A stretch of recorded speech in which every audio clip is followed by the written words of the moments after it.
Guys, I haven't looked at the weather in a couple of days, but it looks Rain. like we're having a. No, we're not having any rain here. That ain't No. what the weather said. No, our biggest chance of rain is Sunday, but Saturday I think it went down to 40%. I think at one time it was at 60. I think it's already went down to 40. The last I checked, I haven't checked lately. I just checked just now that you said it. It's calling for AM showers and a wind in the afternoon. Okay, so we're having Not gonna happen somewhat of to a warm. Would you call this a warming trend this week? Yeah, we'll say it for sure. Yeah. A little bit of a warming trend. I Yeah. mean, it's probably gonna warm the water temp a couple degrees. Yeah. So, do you think these fish will? A lot of these fish that we're marking over deep water. Do you think that they will typically go more shallow because maybe because the sun is this little bit of a warming trend is heating up those shallows, and that water is going to become warmer than the water that they're, because they're deep suspended over deep water because that water's warmer, right? It's real hard to say. I mean, So will those shallows get warm if those shallows get warmer than the water that they're in that thermocline, then they're going to be coming up shallow because that's how you spark those wintertime warm front bikes. That's what sparks them, I think, is they get happy because of the movement. The bait are moving up shallow, the fish are moving up shallow because they can't regulate their body temp. They're cold blooded. So they're down there in the warmer water, they're highly uncomfortable. So any movement in the right direction is going to get them active. They're going to start going up into that shallow water, especially if it's as warm or warmer than that water that they're in, suspended over the deeper water. Correct. Yeah. It's hard to say because Lake Norman is an animal of its own. And again, we talked about this many times already that Lake Norman will humble even the guys that are familiar with the lake. The guys that are great outside of Lake Norman, the SC and Georgia boys, they will come to a possible rude awakening that, yeah, this lake is a animal of its own. But the thing about Lake Norman is there's a lot of damn creek for these fish to move into, and so if they push shallow, you find them one place one day and they push shallow next day, they are gone, like gone. You can't even find them gone. I'm sure you guys have heard this old cliche in the fishing world about the 90-10 rule. 90% of the fish. I've even heard the 100 or in 10% of the water. 100% of the fish are in 10% of the water. Right, yeah. Right. But I think is there any truth to that? Is that just a myth, or I'll believe that? Because I've always preached it. I've always said I think it sounds cool, but I've never really sat down and actually thought about it. And it seems like right now, how we're all preparing for this Lake Norman tournament, we're riding around, we're marking these wolf packs of fish. We're marking them from the bottom of the lake to the top of the lake. You know what I mean? Maybe in some of the same type areas, but we're marking them but pretty much from dam to dam. So is that really true? I think there's a lot of contingencies. I think you have to kind of dive deep into it to really figure out the nuances to that cliche. Is the lake still muddy? Is everything in it muddy? No, it's not muddy. From what do you think, Pete? Little Creek South isn't muddy. Yeah, I'd say there. I'd say from the boat ramp that we're putting in on down south, it's starting to clear up pretty considerable. Benji, you're gonna find out real quick, buddy. I'm gonna tell you right now, don't talk shit because you will be shit on Saturday once you find out. Seriously. I'm not trying to sway one way or another, but just don't talk shit about Lake Norman because I'm telling you right now, it is not what you think, buddy. Well, let me ask y'all a question. Why do y'all think this? There's a lot of Norman's known for its numbers and hybrids, correct? No, I wouldn't even say known for its numbers. No, we don't get numbers. We only stocked 300,000. We just started doing that a couple of years ago. Before then, we stocked 160,000. To give you a reference, Clark Hill stocks 500,000 just hybrids, along with even more stripers, fingerlings every year. So no, we're nothing compared to y'all. Well, I thought it was known for being a hybrid lake and the numbers. What's it? So it's not really known for nothing. It is locally. Yeah, locally, just like around here, comparing it to any other reservoir in the North Carolina, like the Yadkin Chain, any of those reservoirs. Yeah, it's the hybrid lake. Yeah, it's where you go to catch. Why do y'all think? Why can you come down to Hartwell?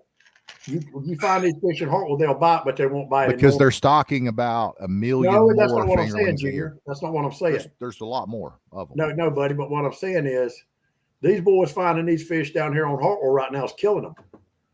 Why do you think they're biting on Hartwell, not biting there? When you have a lot more biomass of a particular species, you're more than likely to come across a tactic and technique that works than you are on a reservoir that stocks way less. That's why. That's my opinion. Because there's a lot more. Let's say, Wes, that they are feeding on in 30 feet of water on humps that's adjacent to a point or a flat that is in 10 feet of water or less, that if you come back out is adjacent to a main channel that's 80 plus feet of water, and you got all the different types of habitat that you need to house fish. Well, when you only got 300,000 fish, there's only going to be so many, because there's a bunch of different habitats like that on an entire lake system. So if you put more fish in there, like every single system that's relative, that could relate or be similar to that system, there's going to be fish on it. There's more likely to be fish if there's more fish. But on Lake Norman, there's only so many fish going to be on each one of those those areas that have the habitat for them to be. I'm kind of stepping in a hole, but I mean, that's trying to come off the top of my head, trying to explain it. That's the best I could do. I don't think I've ever heard there again, guys. I don't know that nothing much about party fishing anyway, but I don't think I've ever heard guides down here say, man, I found school after school of hybrid today and couldn't get a hybrid to bite. I mean, I don't know. I just wonder what the differences is in the reservoirs. It's got a lot to do with the time of year too. I mean, the guys that you're speaking of, are they doing it when the water temp is 40, 41, 45 degrees? Are they doing it then? Well, they do it all year long because they ain't no fucking striper. I think it may seem all year long, but I think you got to be careful with guides too, because they'll advertise, their marketing, that's their livelihood. They're marketing a business. They don't care. You know how we think it's shady if we share an old pic of some fish, to kind of, we're not actually telling people that this was today, but we're also not telling them that it wasn't today. And I think that guides, they have to do that. They have to post pictures. It may be a picture from January of last year that they got on them. They're posting it this year, and they may not have ever even shared this picture. So you're going to assume that it's a new picture. So you have to be careful with guides. They're going to post pictures of their decks full of fish, regardless if they're catching them or not. You just kind of have to take that with a grain of salt. Yeah. Benji says all you got to do is find them and they'll lead. Is that true, Pete? Not entirely. No, it's not true. I can tell you that. Maybe on Lake Hartwell is true, but Lake Norman, it is not true. So Spivey and I have been doing a lot of pre-fishing, especially Spivey. I've only been with him a few times, but he has been out there really putting in the time on the water. And I went with him the other day. I think it was on Saturday. And we were marking some fish. It was that day we saw your friend in the Sea Pro, and we were going here and there, miles up this way, miles up that way, trying to find different types of structure, creek mouths and etc., trying to get a pattern on trying to, plan. And this is a little short, 1 minute video of me doing that. And I told Spivey I want to start documenting kind of like a diary, except use video. I mean, why wouldn't you just use video? Like when you figure out, how often have you figured out something or had a theory and then you forgot about it later? Yeah. So if every time you have a little idea, you have a little theory, you're trying to put together a pattern, why not just video yourself? And then you have a library you can go back to and be like, and that may open a window. Tell Spivey, instead of lurking his ass on Facebook, maybe he should post some photos, and that way he has Facebook memories to go back on, and he has his own little journal as far as time of year and knows. Yeah, you heard that, Spivey. He's trying to tell you to quit lurking. Quit being a damn lurker. Quit lurking. we all know you. So I think that fishing is, you know, how you hear people say that fishing is magical, and it's not the fish we're after, and everybody tries to get deep into what fishing is and everything. I think fishing is going out there trying to figure these fish out, coming up with different theories, and putting those theories to work, and getting lucky and catching fish. And it probably had nothing to do with your theory, but you think it did. And I think that's why we keep coming back. Like, I think that fishing is just. I got a question. Somebody just asked a good question on here. I'm not trying to be condescending, but these fish that you are marking, if y'all haven't caught none, what makes you so sure they're hybrid? You can kind of tell. So I'll answer this question real quick. So first of all, there's no striper. There's no big congregation of striper on Lake Norman. There's a few, but no massive schools by no means. Your only other fish out there that you mark in big schools are perch, and you can identify perch by small little dots, tiny arches, that kind of thing. If you know how the hybrids act on Lake Norman, you kind of know what you're seeing overall as far as the grouping, I guess, and where on the lake. Biggest thing as well. But there are instances also that I found on Lake Norman that you will mark what may look like a big school of striper or hybrids, but they're really long-nosed gar. And those that are familiar with Lake Norman should know where those schools would be at, and know that, hey, more than likely the side scan will kind of depict the picture. You can actually see the long fish. You can even see the beaks on some of these dang fish on the side scan. Now you will get confused on the magnum, what I call the magnum perch, the giant perch. Sometimes you'll come over a school of those thinking they're hybrids, and you'll catch 2 or 3, and you'll realize they're just big perch. Is that bait too big? I can't tell by this. There's no reference. It could be 2 inches. It could be 4 or 5 inches. Yeah. I don't know how big it's 4-inch bait. And I'm gonna call bullshit on Benji. I know you're asking on Lake Norman pre-fishing, freaking 5 straight days for $1,000, whatever. Call bullshit. Bullshit. So let me share with you guys a quick little 1-minute video of me and Spivey pre-fishing. I didn't. I cut some things out, but here's a little 1 minute. We're sitting in the mouth of McCrary on this hump with down rods. Ain't catching shit. Got any other ideas? Okay, so we marked fish when we were on the main channel out there at the mouth of a cove, right? So we marked fish there, and then we come on up into Rocky here, and we're hitting these secondary little creeks and coves, and at the mouth of them we're marking fish. We're going to go on up and mark a couple more, see if we're marking fish at all of them. That'll be a good tactic to come through with the A-rigs.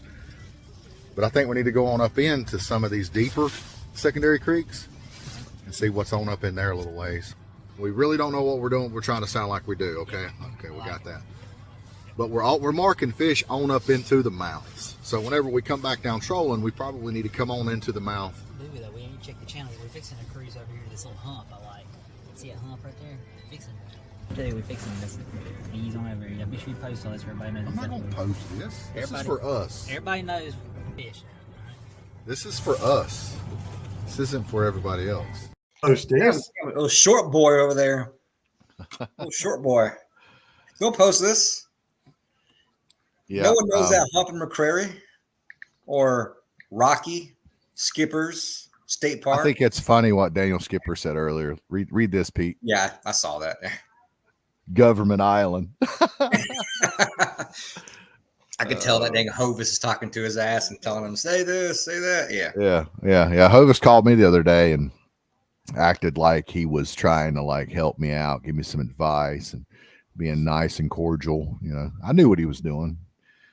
He knew I would tell him what my game plan was. He knew, but what he don't understand is I knew exactly what he was doing. So, and that's the thing is I don't care. I will tell people stuff because you gotta go out there and make it happen. And that's the hard part. You could tell somebody something. It's like that old cliche, you could lead a horse to water. So yeah, if you want to try to beat me at my own game, if you're going to try some of the pre-fishing tactics and techniques and theories that I've got going on, if you want to try to come enter my brain and beat me at my own game, then hey, good luck, man. I would try to get my own little game plan together if I were anyone else. But that's just me. What's going on, Daryl? What's happening, fellas? We are flooding the market with good Information. fishing advice. Well, I looked it up. I saw it's going to be 28 in the morning and like 58 the morning of the tournament. So, Hey, I love you guys stop making fun of each other's appearance, please. Look, Spivey What's said wrong with Pete's Pete's haircut hairline? looking clean. What is At wrong least I with ain't got big y'all? ass forehead, Spivey. Oh my God! What are we in first grade? Come on. We are. My shoes are better than your shoes. Whatever. Lariki, here's some advice on catfishing. Find some deep holes, brother. Deep holes. That's where these catfish are going to be. Chicken livers and pantyhose, bro. And the problem is you're not going to be able to find them. Pantyhose. Chicken livers and pantyhose. The secret to fishing, and not many people know this, I'm going to go ahead and share it. This is a huge secret. And I'm going to share it because nobody's going to believe me or take me seriously anyways, but a lot of truth to what I'm about to tell you. You're all bitches, and I'm going to kick y'all's ass Saturday. woo! Hey, Daryl, you want a drink? I got one, bro. I'm good. All right. Someone asked for a picture. I kind of looked through here my phone and found a picture of a group of fish. JR, can I send it to you? You can post it or show it on the video. Yeah, man.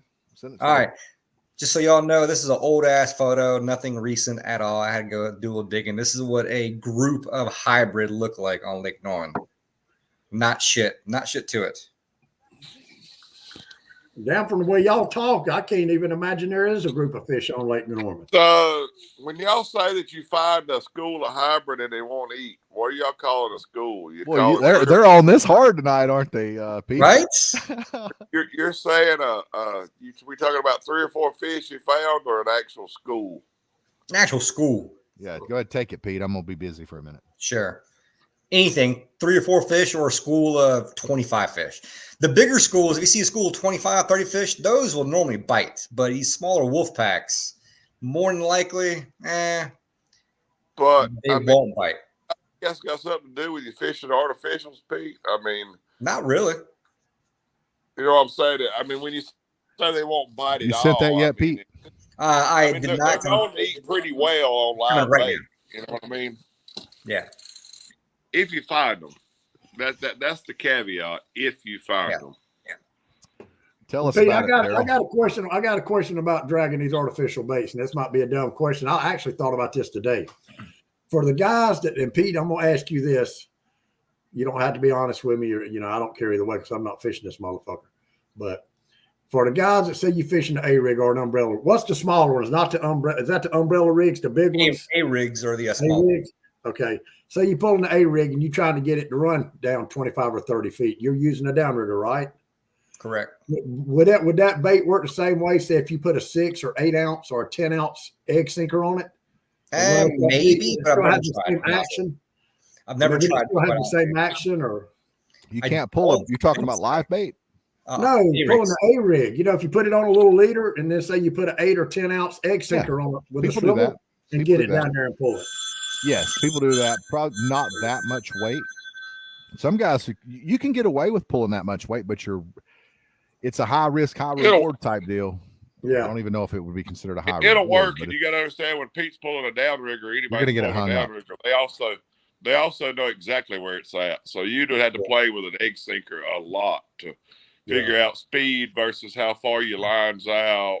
yeah, basically just troll them until you get hung up. Troll them over, keep going shallow, and if you get hung up in 18 feet of water, then you know it was running 18 feet deep. Yeah. But I've done that. I like doing that. I got that tactic from old school. What's his name? Smedley, Mike Smedley. But you got to understand, He would if Pete's sell pulling these- a downrigger, He would sell if these Pete's things. pulling on a downrigger and he makes a turn or changes speed, unless he highly increases, you're going to stay in that same zone, right, Pete? Or Oh, you wrong? can use you don't have to use 8 ounces. You could use a 2 ounce. We got one with a trolling sinker right in front of it. You don't even have to make a leader. I prefer to make a leader, but some guys will put the sinkers, the big trolling sinkers, right off the nose of the A rig. Okay. If anybody needs any, I got like at least 5 sets of downriggers. You know how it works, Wes. Okay. All you're doing is staggering. You got one Yeah. running with no weight. You got one running with a couple ounces of weight. You got one on a downrigger set at a certain depth. You got another on another downrigger set at a certain depth. You got a couple things on some boards off to the side. You just got a full spread. Basically, it's search mode. So anytime you're running so boards, you're in Jason, search mode. Jason's one of my prodigies here. He took, he hired me for a few trips in the past. He's one to look out for, Norman, just so you know. But he nailed it. You see the fish, you can set your downrigger, you see that ball on your graph, and you know that you're above the fish. Yep. You know exactly what depth, both downrigger. If you got two, you can see exactly That's if they're running correct. at 20 feet, 30 feet. You Yep. can raise them. You could, tell your Yep. whoever's fishing with you, raise it up to a certain depth, and he'll say, is that good? And all you got to do is look at the graph, and you can Yep, ask that's Cody. If Cody fishing all the time, you can ask him. I stare at my graph nonstop the whole entire fishing trip. Okay, now you're pulling the downrigger. You got your ball here, right? Say I'm just hypothetically speaking. Say you're pulling your ball 25 feet. Uh-huh. All right. When you're pulling, how far is your bait back from the ball? You're asking for too much information right now. No. I'm just saying. No, you're asking too much information right now. I'm not fishing it. What Right. I'm saying is, you're asking too much information right now. So if your bait, say you got your bait 10 feet behind the ball, is that bait going to sink while you're pulling, or are you pulling it fast enough? Well, let me ask you this. No, it's going to come up. Fast enough so your bait's going to be the same depth as your ball is. No, it'll be off. It'll be off. It'll be off. Most guys are going to run about 20 foot behind their. So Correct. wherever you hook your downrigger clip and you drop your downrigger to say 20 feet, you got 20 feet coming off 20 feet of line coming off the downrigger clip, then that A rig is going to come up several feet in the water column. Yeah, that's what I was trying to figure. Like if you're running the ball, does your bait stay pretty much even with your ball, depending on how fast you're going or how big your umbrella rig is or how much it weighs? I don't know. I think that's all a crock of shit. Let me ask you this real quick, JR. When you put the A rig behind the boat, you throw it out there, whatever. You throw it out there. I don't throw anything. I All don't right, care. I'm not the kind of fisherman, and there are a lot of very good fishermen that do it, but I just can't bring myself to do it. Let me get to the point here. So you put the rig behind the boat, let's just say 20 feet, 30 feet, 40 feet, whatever. What does that rig do? It's gonna come up in the water column for one. What's it do behind the boat? Is it going to be down in the water a good bit, or is it going to be skip across top of the water? It depends on how far you put it out. Let's say you put it out there 40 feet, 50 feet. What's it doing? 50 feet, an A rig with at least 1/8 ounce jig heads. It's going to be subsurface. So what makes you think that it's going to be above the downrigger ball? It'll be above the downrigger ball. So you're saying that if it's because you're never going to get it 30 feet. Deep. So you're never going to get an A rig to run 30 feet deep without a downrigger. Okay, I'll let you think that. Well, you'd have to go heavy, and you'd have to let out a shitload of line. But I mean, I'm not saying it's not possible. Once that beats your ass on Saturday, I'll let you know some truth here to downrigger fishing. Here we go, shit talking again. Ain't no better. Right? I think he missed the question. What Pete said was. I think this is common knowledge. Pete's trying to keep secret common knowledge. I'm sorry. Go ahead, Daryl. If I heard you right, Pete. So you're saying, what would make you think that an A rig would run above the ball? Is that not what you asked? That's exactly right. Why is it going to run above the ball? Why? The same reason why if you put an A rig out 30 feet, it's going to run at a certain depth. If you put an A rig out 60 feet, it's going to run deeper. If you put it out 80 feet, it's going to run even deeper. Yeah, but I think what he's trying to say, JR, is it's going to be below the ball. Well, I'm trying to explain it to you. If you guys can wrap your brain around it, if you put out 30 feet, it's going to run at a certain depth. If you put it out an extra 30 feet, take it to 60, it's going to run deeper in the water column. If you put out 80, it's going to run even deeper. At 30 feet. So you have to let out line in order for it to run deeper. So for off the downrigger ball, it's only 20 feet off the downrigger ball. So it's not going to be falling. You have to let out more line to get it to fall deeper than the downrigger ball. Does that make any sense? It makes perfect sense to me. Not at all, because I know you're wrong.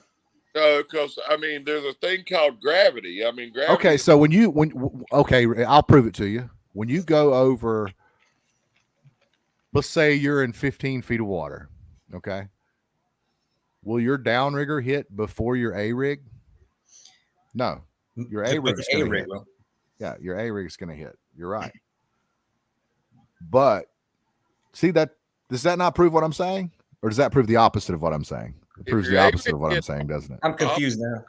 Which I'm hits getting first? If you about this conversation. got your downrigger set at 15 feet and you come over 14 and a half feet of water, will your downrigger ball hit or will your A rig hit first?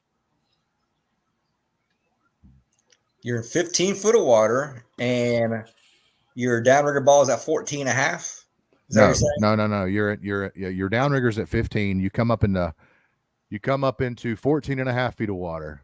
No. You were right the first time. Let's say you're in All your right, downrigger ball is at 14 and a half feet. Cease conversation. Let me just say right now, before you get yourself in a bigger fucking pickle than you are right now, no matter how far you put the A rig behind the boat, it's going to sink below the fucking ball. No matter what. 30 feet, 50 feet, 80 feet, 100 feet is going below the ball every fucking time. Okay. I would have to say Period. it's by gravity, but Period.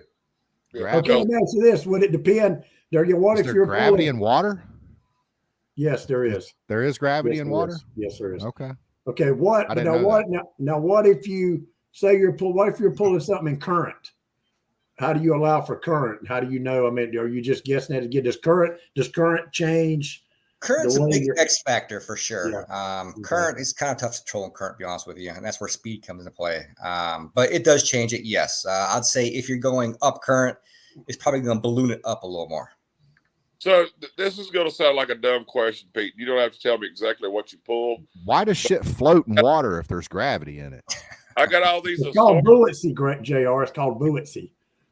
from taking off boats and stuff, Pete. So what would make you, or would you ever switch from like an 8 to 10 to 12-pound ball? Because at that size of weight, I really don't understand. Unless you're pulling really fast. The drag of the water. The drag of the water. It's a good question. I have actually, I don't really fish very, very deep. When I say very deep, deeper than 50 feet, roughly. Baden Lake is the deepest I fish usually. But I have found that an 8-pound ball is a good all-around ball for everything. I used to use 6-pound a lot. I used to use 6-pound, but I got a lot of blowback with a 6-pound ball in deeper water. So 8-pound kind of solved that problem. Right. Well, see, but, that's displacement. Yeah, you're right, Wes. Displacement. So when you hit water, you have the friction of the water displacing your weight. Yes. That's displacement. Yeah. So Pete, basically there's no gravity in water. Let me ask y'all a question. Gravity don't work in water. Well, Daryl's asking a question right now. Wait your turn in line. Go ahead, Daryl. I didn't hear Daryl.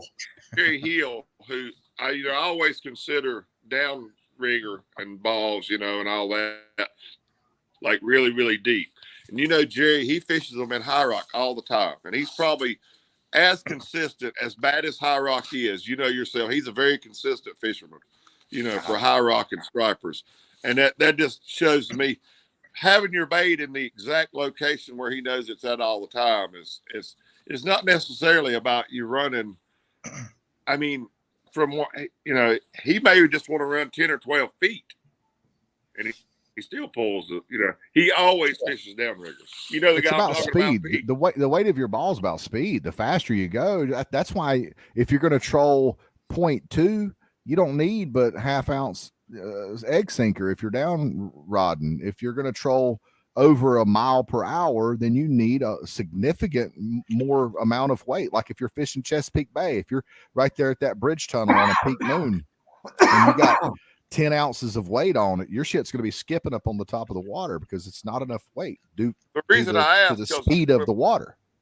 With current out being a factor, JR, I didn't know whether, let's just say you're fishing 30 feet. I would have assumed, anything up to, we're not going to pull, or I'm not, anything over like 2.5 mile an hour. So I figured down to 20 or 30 feet, which is our probably typical. I can't imagine unless you're on Norse or somewhere.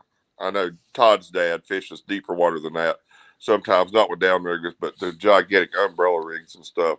I just assumed that a 8-pound ball would get would probably do the same as a 12. was the reason No, it depends on the speed of. Yeah, if you're Yeah. going 4 miles an hour, you probably need a 12. If you're going 3 miles an hour and under, then an 8 will do. But the faster you go, it's going to pull it up into the water column. and people may, but I've It's never not just speed. It's not just speed, but Wow. it's depth.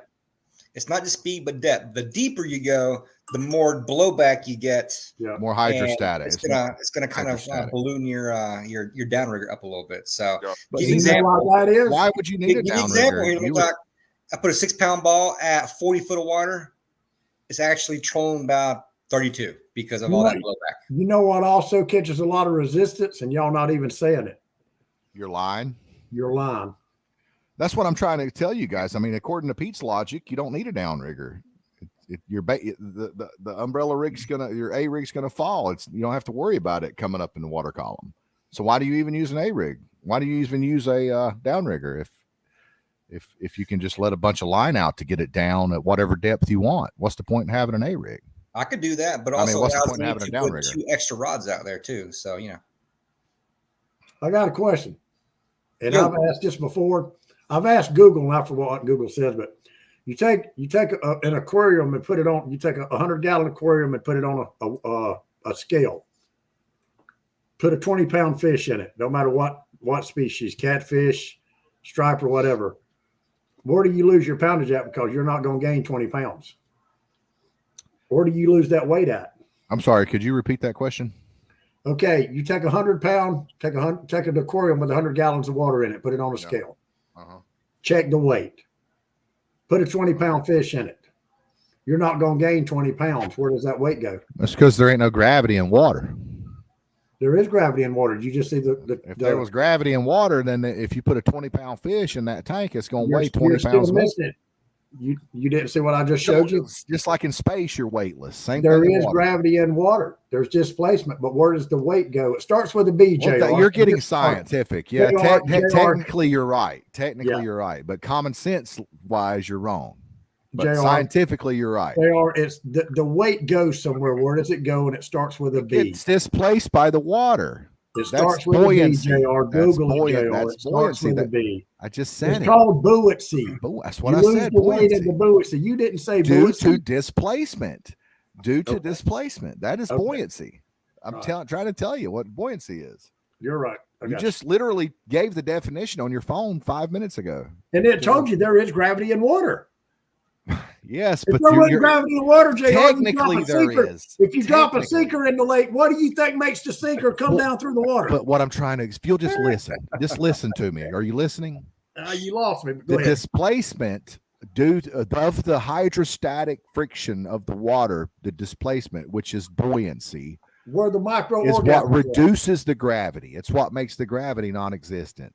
So technically, yes, there's gravity, but due to the molecular makeup of H2O, it is counteracting the gravity. So yes, you are right. Scientifically, technically, strictly speaking, yes, you're right.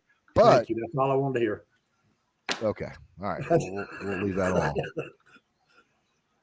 I mean, think about it. Though. If gravity didn't exist in water, why does a sinker fall to the bottom when you drop it? Because of its density, and there's very little displacement. There's very little displacement to density ratio there. You're talking. That's why lead is one of the heaviest elements on Earth. That's why you have to use things that are concentrated weight as sinkers. And you know, gravity don't work on weight. It works on this side. I'm Periodic bored. table of elements. So what he's trying to say is, and I'm going to use a drastic difference, but if it wasn't for buoyancy and the other, when you put a float in the water, a life jacket, it would sink.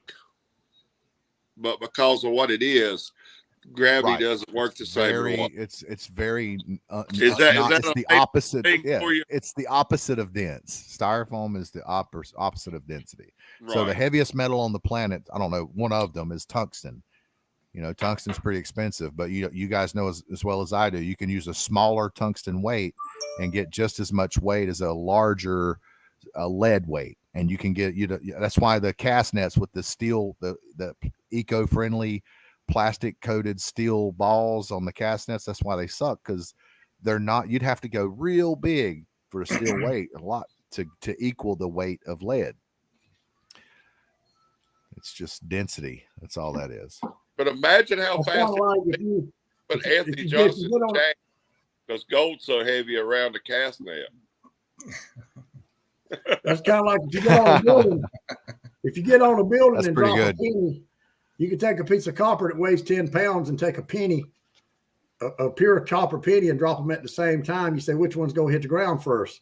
You think the one that weighs 10 pounds, they're going to hit the ground at the same time. Yeah, that's They both have the same distance. you have to, because you have to add in like velocity Yeah. and aerodynamics and Well, all and that other air science. resistance. But technically, in theory, if you drop a penny, Air you drop a resistance. 100-pound piece of copper, they're both going to hit the ground about the same time.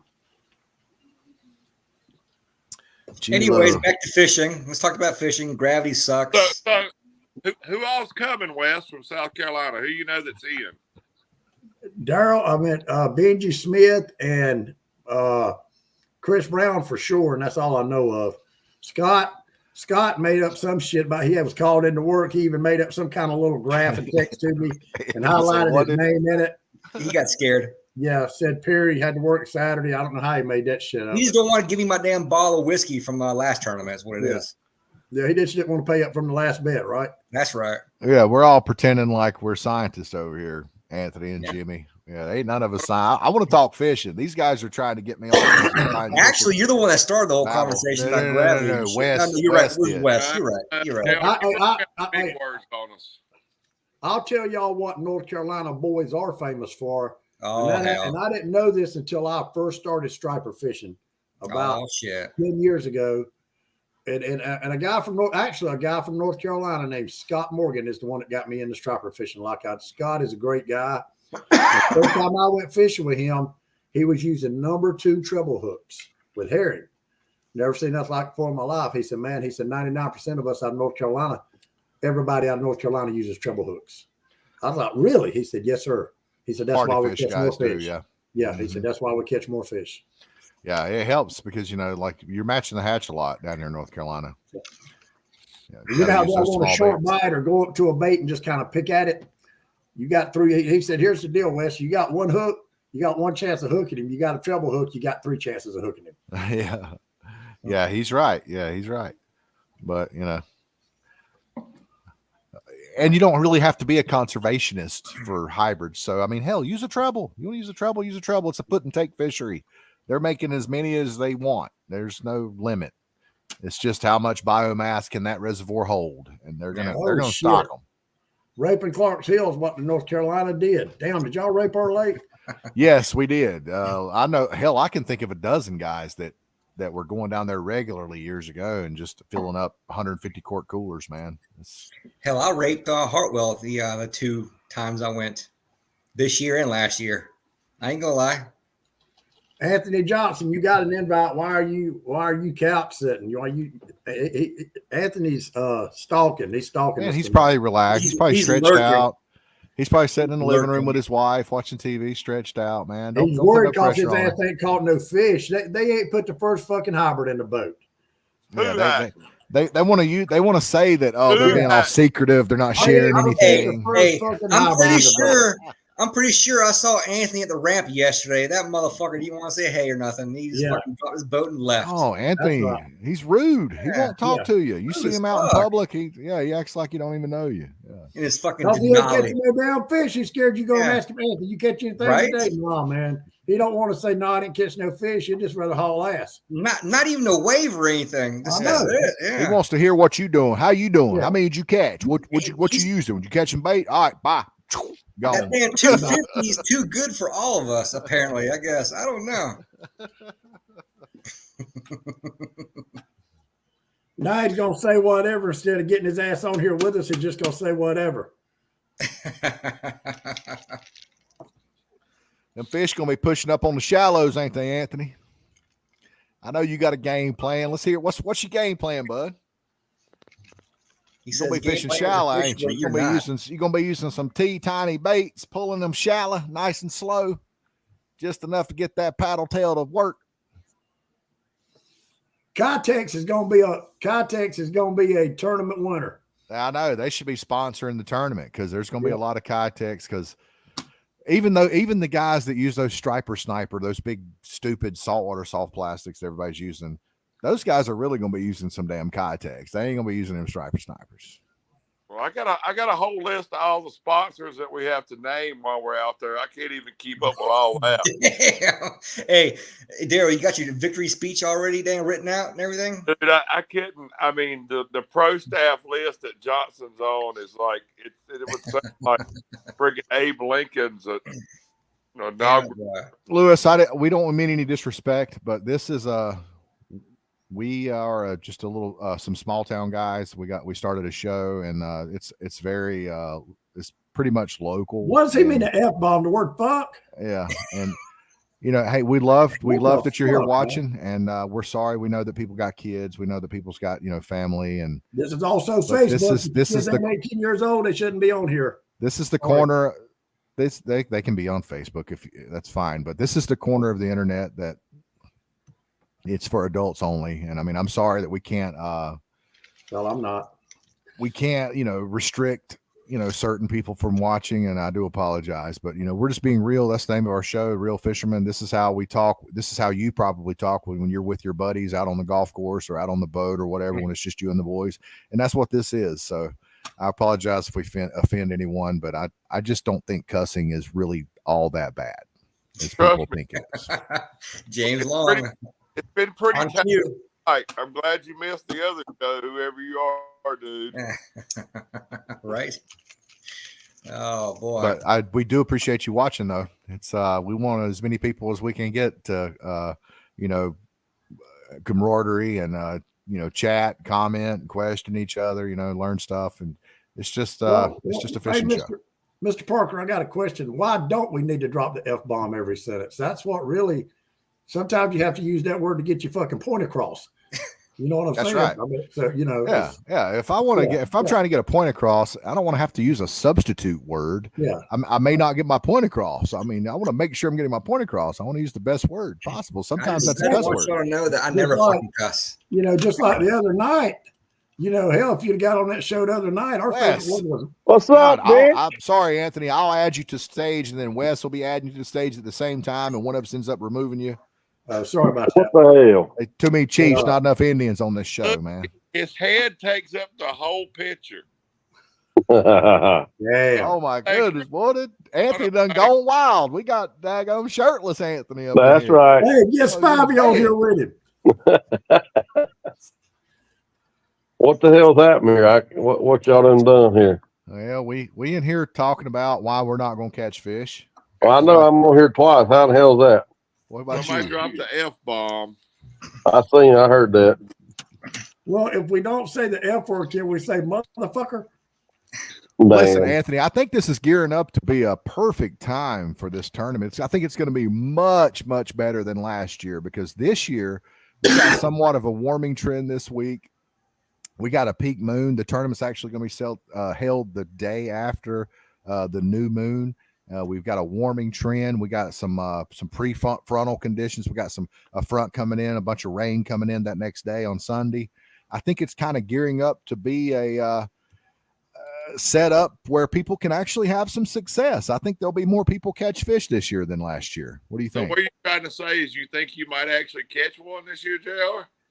I think there may be a better chance of me catching one this year versus last year, for sure. Awesome. But you do realize only 11 boaters in the entire 40 boat field caught fish, right? And only 6 of those people caught one fish. So it was absolutely terrible. So, I mean, it wasn't just me. There was a lot of good fishermen that got skunked that day. Well, Peter didn't get skunked.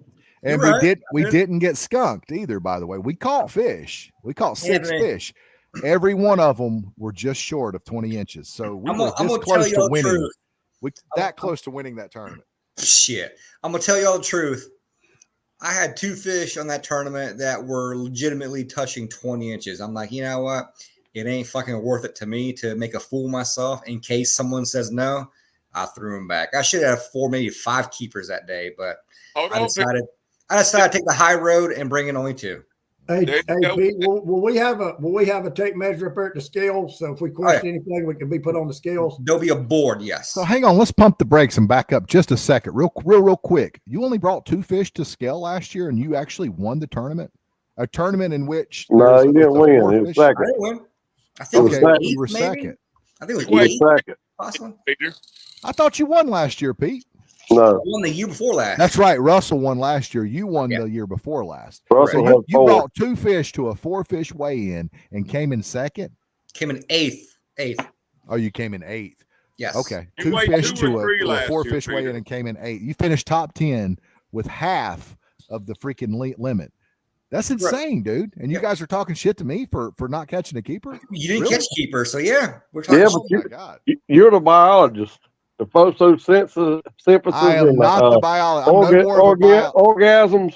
Listen, studying plankton There. is no different than studying shad. It's no different than studying any alewife, blueback herring, any fish, striper, bass. It's no different. It's part of the food chain. You guys stop at the bait fish, and I just wonder why. Why stop at the bait fish? Why not track what the bait fish are feeding on? That's the only point I'm trying to make.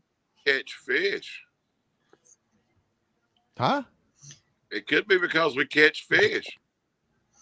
It The could, great- we'll not get into that. Let me Come on down. You're coming down to Norman. Let's see if you catch fish Saturday. Big whether it's live bait or artificial, the great fishermen like myself, Daryl, Anthony, figure out a way to put fucking keepers in the boat, unlike some. Listen, I'm gonna go ahead and tell y'all now. Right? Hey, I'm gonna be honest with y'all. I like y'all my friends, but I'm really pulling for JR. And if JR wins this tournament, you talking about some shit talking, y'all gonna hear from me. Y'all really don't want JR to win this tournament. And I really hope he does. every show for the next 3 months is going to be about JR winning this tournament. If I win it, I have very high confidence that JR will not win the tournament. And then whoever I bring bait to, if they win, JR will never go fishing with me again. So I'm screwed either way I go. Yeah. If I'll never go fishing with you again, because why? If I bring bait and they win, and the people I bring like, bait why to are you win, trying to help people? Like, these are my competitors, dude. and I would be I helping don't you want too. you bringing them pristine blueback herring. But I would be That's helping insane. you too. Oh my He said he'd God. bring you some too. Yeah. So Wes, Even field. Wes, all kidding aside, I don't know how SC is, but in NC you gotta have like some kind of permit to sell bait. So I wouldn't advertise that you have bait, but talk to your friends and tell them, hey, I got bait. Okay. But Wes, you can give away keep it all on you the want. DL. Keep it on the down low. Yeah. You can That's give why away I'm all waiting. you Y'all can make a donation to my favorite. It's like Y'all slanging can make a donation to drugs. my Wes gonna be favorite charity. slanging drugs. The gas funds, right? Y'all can make a donation to my favorite charity, but I can give you some bait, right? That's right. That's How it right. works. That's politics, ain't it? That's right. Yeah. Man, I wouldn't even bring up, like, tell them you caught that bait last night. Yeah. If anybody asks. I mean, as far as I Don't know, even that's tell what you're doing, right, Wes? You're catching bait. There's probably some regulations on transferring bait across state lines. Also, just so you know, there is a law in NC saying that you're not allowed more than 200 baits per person. So That's right. Yep. Yeah. Was that on you guys' captain's test or something? No, that's just what it is. That's a state law. The only place you can buy bait in North Carolina is Kerr.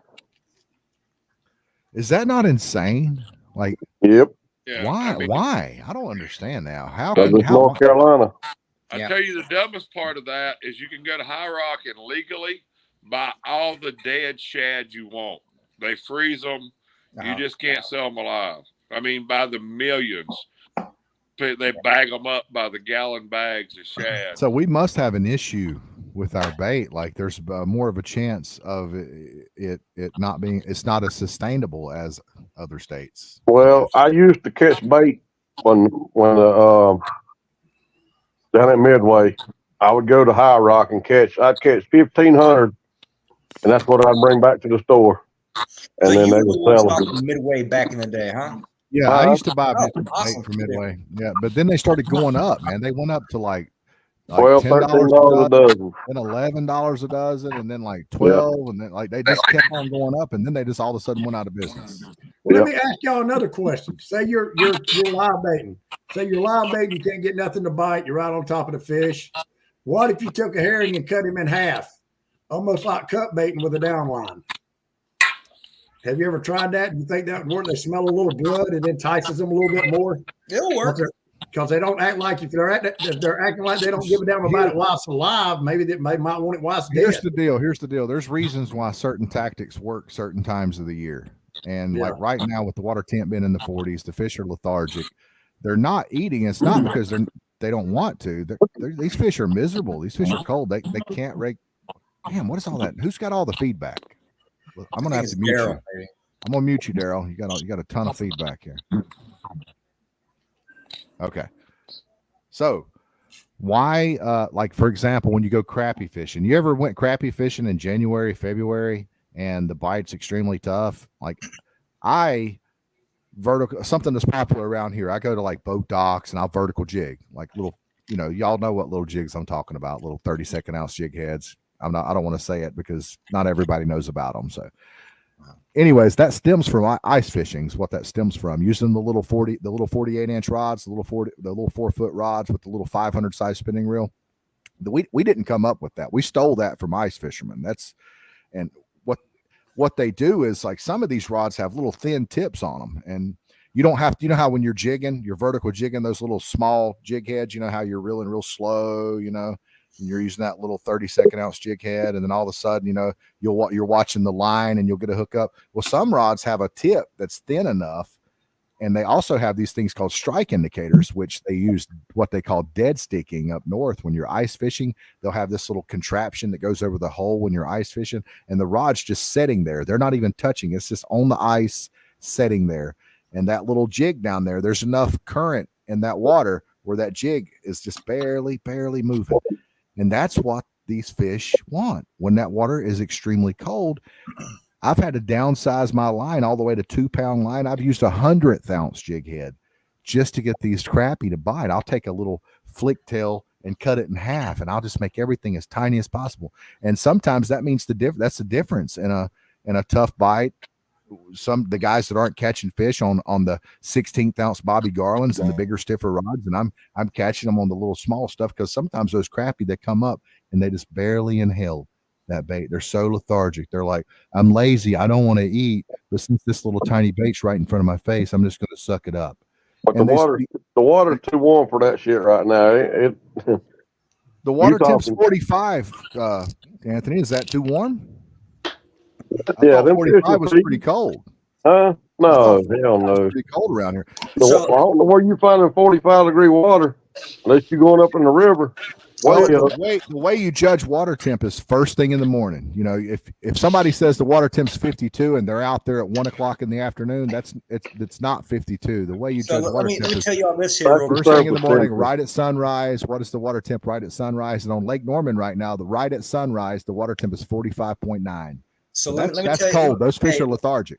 Let me tell you all this real quick. So I scanned several creeks the last couple days with live scope, and man, I have found so many damn crappie. And one thing I found in common on the crappie I found, they're all about 5 to 10 foot under the surface. Yep, right under the bait.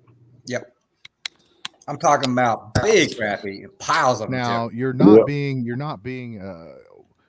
where? 5 foot under the surface where? Like, is the main channel nearby? So is there a deep them pocket nearby? JR. Them halfway in creeks. He said the creek, JR. Pay attention. Get your pen and pencil ready. I kind of got I was thinking, I wasn't listening. Sorry about that.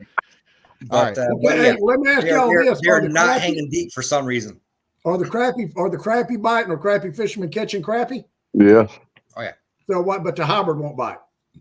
They're biting if you find them. They'll bite, but like I was saying earlier, they're have to use some tactics that are similar. They're in 30 to 40 foot of water. Oh, they're with the alewives. Yeah. The alewives. So Anthony, have you pre-fished much this week at all yet? Me? Yeah, one day. I'm going tomorrow to get bait. I hope. I might see you there tomorrow, possibly. I hope to get bait. JR, are you still fishing Friday? I found I'm a leaving. way, by the way. I'm leaving. I'm gonna leave here about 5 o'clock in the morning. Absolutely. I'm going to be fishing Friday. I'm going to be riding around taking pictures of boats, trying to see if I can find somebody cheating. I'm gonna do this to you. JR, tell me what boat ramp you want me to come to. I'm gonna drop my wife off at Concord, let her shop at the mall, and I'll come meet you at the boat ramp somewhere. Okay. More than likely, I'm going to go to Pinnacle, but I might go to Little Creek. I don't know. I'll text you and let you know. It'll You either don't be know- Little Creek or Pinnacle. You don't know what boat I'm gonna be in, JR. Well, how many boats could you be in? You're either going to be in that bass boat I saw you in. Well, I got Your bass. Oh, you got 3 bass boats or 3 boats? 3 boats. Okay. Yeah. Well, I know your I boats. promise you, he won't be in the Sea Pro. And I got 2 boats, so we got 5 choices. Daryl, we know what your big ass Daryl, boat you're is. not pulling a boat down or up. You're not pulling a. Where you live, Daryl? Greensboro. No, I live in Moxville. It ain't far. I mean, Okay. JR, I fish Tennessee. I don't have to. I mean, Lake Norman is not far to pull a boat. I tell you what, buddy, you come down here to Lake Norman, you're liable to get hooked. Something about No, not Daryl. Hey, Lake Norman will lure you in, boy. I'm telling you, something about it. I can tell you the only thing that Lake Norman got going for it right now, the bass fishing is phenomenal right now. What about the catfishing? Well, I don't know about that. I'm just telling you right now, the bass fishing is fire. Anthony, you've gotten into striper fishermen. I think that's pretty obvious.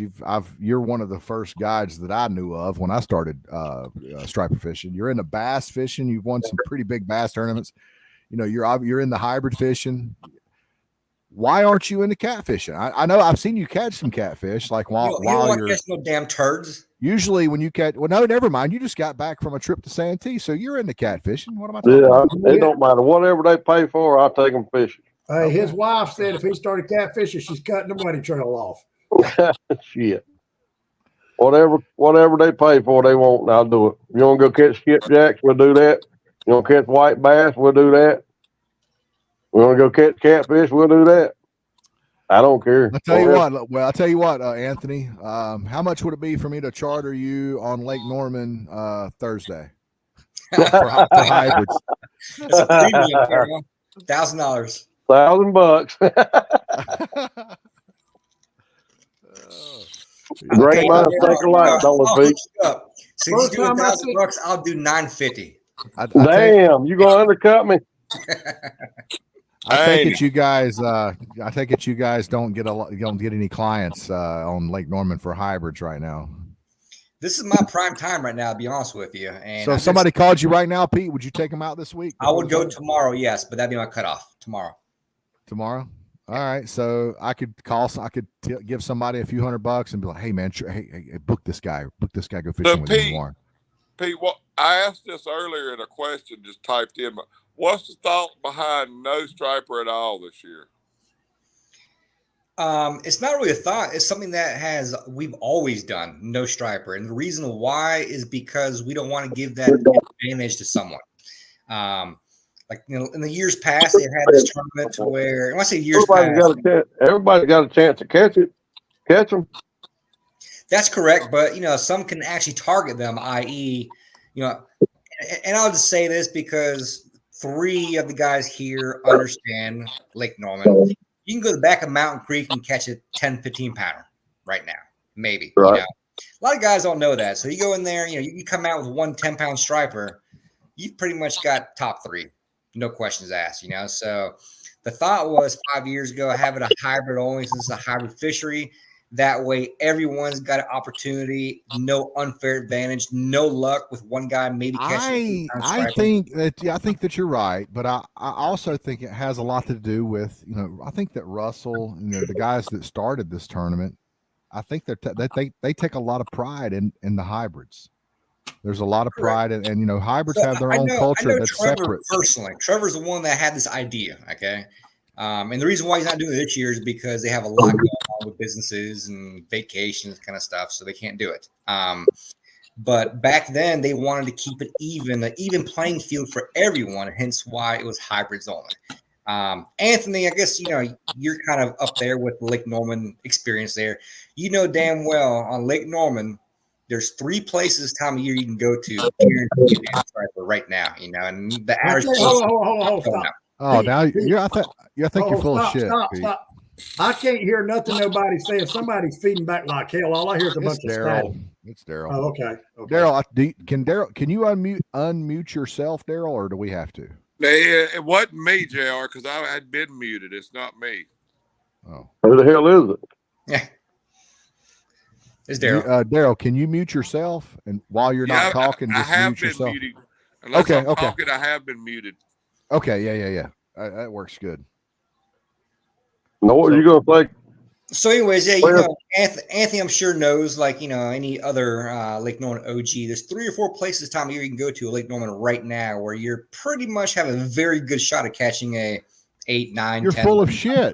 You're full of I'm shit. not full of shit. You You are. just don't know Lake Norman. Says the guy I that don't know know Lake Norman. I've caught more striper from Lake Norman than you have. Says the guy that don't know where Skippers is. Exactly.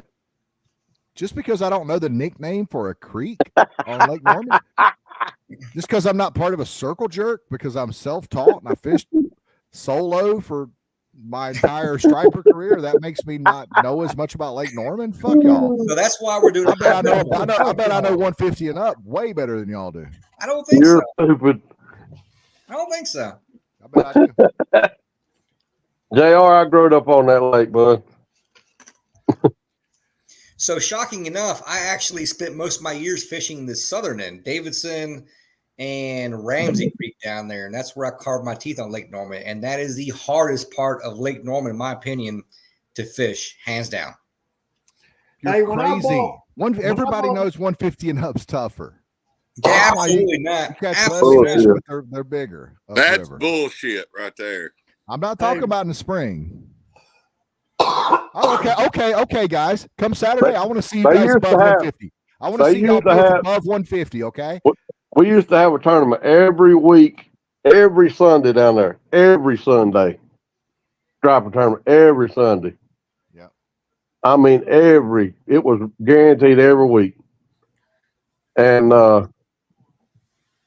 me and Club, David Club, Decoy, My bunk.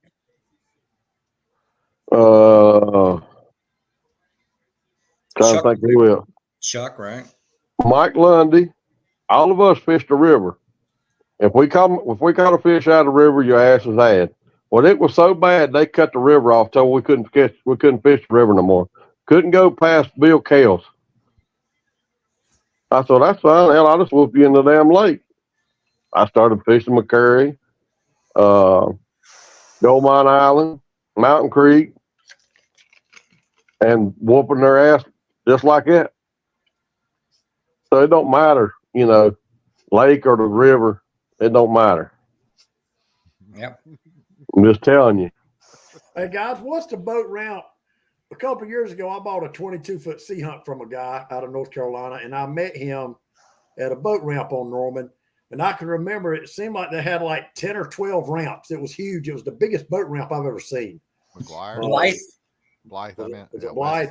Blythe, maybe? Blythe, yeah. Yeah, that was a very nice boat ramp. Hell, Green Pond, everybody tells about Green Pond on Hartwell. Green Pond shit. I ain't fuck walking up a hill. Listen, that damn hill's on the 45. Ain't nothing about Green Pond that impresses me at all. So that boat ramp is nice, no doubt about it. But the problem is, it is at the worst fucking part of the damn lake, period, as far as I'm concerned. It's knee deep. It's knee deep. You ain't careful, you tear your shit up. Yeah. It's bad. It is very bad. And the fishing sucks down there, usually. Usually, Yep. not always, but usually. Who are you, Facebook user? Who is that That's guy? Scott Perry. You must be watching it from a Nothing like North Carolina guys arguing. What did it say? arguing About 3-pound fish. Yeah. Too bad your sack ain't big enough to come and join us. I'm going to tell you what, all this shit talk, I got the fucking secret weapon in my boat. I'm going to tell you what it is. That's right. That little fucker right there. That's my fish hound right there. When Oh, he's on the boat, I thought Who you you had fishing? I thought you had Cody in the floor on his knees. who you fishing with this year, Pete? Damn. damn. So this is my secret weapon. Anytime he comes with me, he catches good fish, usually. Who And he else will is be here coming, with Pete? me. But Cody's coming with me and his wife and son. Oh, so you're bringing a ringer. Okay. So that's how you're cheating. What about you, Anthony? Who's coming with you? What are you talking about? Are you bringing a ringer? He's got a I'm net bringing fishing. myself. He's got Oh, a you net fishing by fishing. yourself? Yeah, I'm by myself. I got my bitch on here. Can you not? Damn. I Damn. don't know it who your was. bitch is, but can you not find somebody to fish with you? Why are you coming by yourself? Just the way I roll. No, it's not. Hey, You fish hey, tournaments in the with words, someone. in the exact words of the drunk man last night, he said, "Let me tell all y'all something." He said, the pupil passed the fucking teacher years ago. Took off and left him sitting. Hey, Errol, aren't you coming down and fishing with Anthony? I am the bitch. He thought so. He thought so until just now. Oh, that ain't what you were saying last night, Daryl. Tell us what you were saying last night about the people in the shit. teacher. Well, actually, night before last, and there's been many days that I have smoked his ass, but there's been many more that I haven't. So, Hey, I hope you're I coming expect down, to see Daryl. I'm Daryl. looking forward to seeing you. You're JR, actually, Daryl, you're the only when it- reason I'm when going to it- come to Big Daddy's Friday JR, night. you will not be glad when the tournament's over that I'm there. Yes, I will, man. If you win You it, I will will not give be you a big glad. hug and congratulate you. And I'll be Rumor, so Oh, happy. no. rumor has it. I'm Rumor probably has not it gonna do that the same, JR. Huh? I will congratulate you. I'm gonna hug you anyway. Yeah, I hope you're coming down, dude. You're really the only reason I want to go to Big Daddy's. I'm coming. Rumor has it that there is a special trophy for JR at the after the fact. Spivey is looking forward to meeting you too. He likes you a lot. Spivey, I talked to him yesterday. He was like, "Man, I like it when y'all have Daryl Barney on. That's my kind of guy. He likes you." Well, I mean, I for most everybody on here, I hope I've already made my apologies for the other night. I'm normally not that belligerent, so. Wes said we had a good time. You had a big show, but I was, as my wife said, I was in rare form. So, well, this is the judgment-free zone, brother. So That's right. We did. Yeah, We had a blast. We'll look over about anything. JR, did I clean the boat out for you the other day? Hey, let me tell you something. damn. Let me tell you something. We was going. Me and Spivey been pre-fishing all damn day. We got out there before the damn sun came up. Man, we was tired as hell. We was coming back, pissed off. We don't like how the pre-fishing been going. So we're coming back. Still We're skunk. going. I'm gonna beat your ass. So we're coming back. Big strike. We're going wide open throttle. We're running about low 40s. You know, Spivey boat runs out in low 40s. So we're going about 42. This boat comes by us like we're sitting still. And I'm talking about this son of a bitch is 5 foot off our damn side. I'm talking. You ever had a bass boat come by you at 75 foot off your side when you running wide open throttle at 42 mile an hour? I have one time, and guess what? He got a bunch of lead core in his props. I don't know if y'all ever had that happen before, but I tell you what, it pissed Spivey the hell off. Spivey did not like that one bit, and I wasn't going to say anything. And, you know, if he wanted to go up to these bass fishermen and say something, I was going to let him. I wasn't going to try to talk him down. I didn't say nothing. So he stayed wide open throttle. He even stayed wide open throttle as he went into the no wake zone. He was still wide open throttle. He didn't let off the damn throttle till he hit the bridge. I know he was going to say something to whoever this was. So we come up into the no wake. They were leaving the no wake as we come up on them. And as soon as we got about 15 feet from them, and Spivey said, "Damn, that's Anthony Johnson." I said, and I looked at him because I was thinking to myself, you know, I'm not going to talk Spivey down. I'm going to back him up. If he wants to say something, these dudes, I'm just going to be quiet. And you know, if they say something, if they chirp back, you know, I'm gonna be here to back him up. Whatever, you know how it goes. Was you going to back me up at Bojangles that night? I was, but I was pissed because I was going to have to back you up against about 4, 5, 6 foot 4, 300-pound 25-year-olds, and it wasn't going to be good. I was hoping you had a gun that night. I did.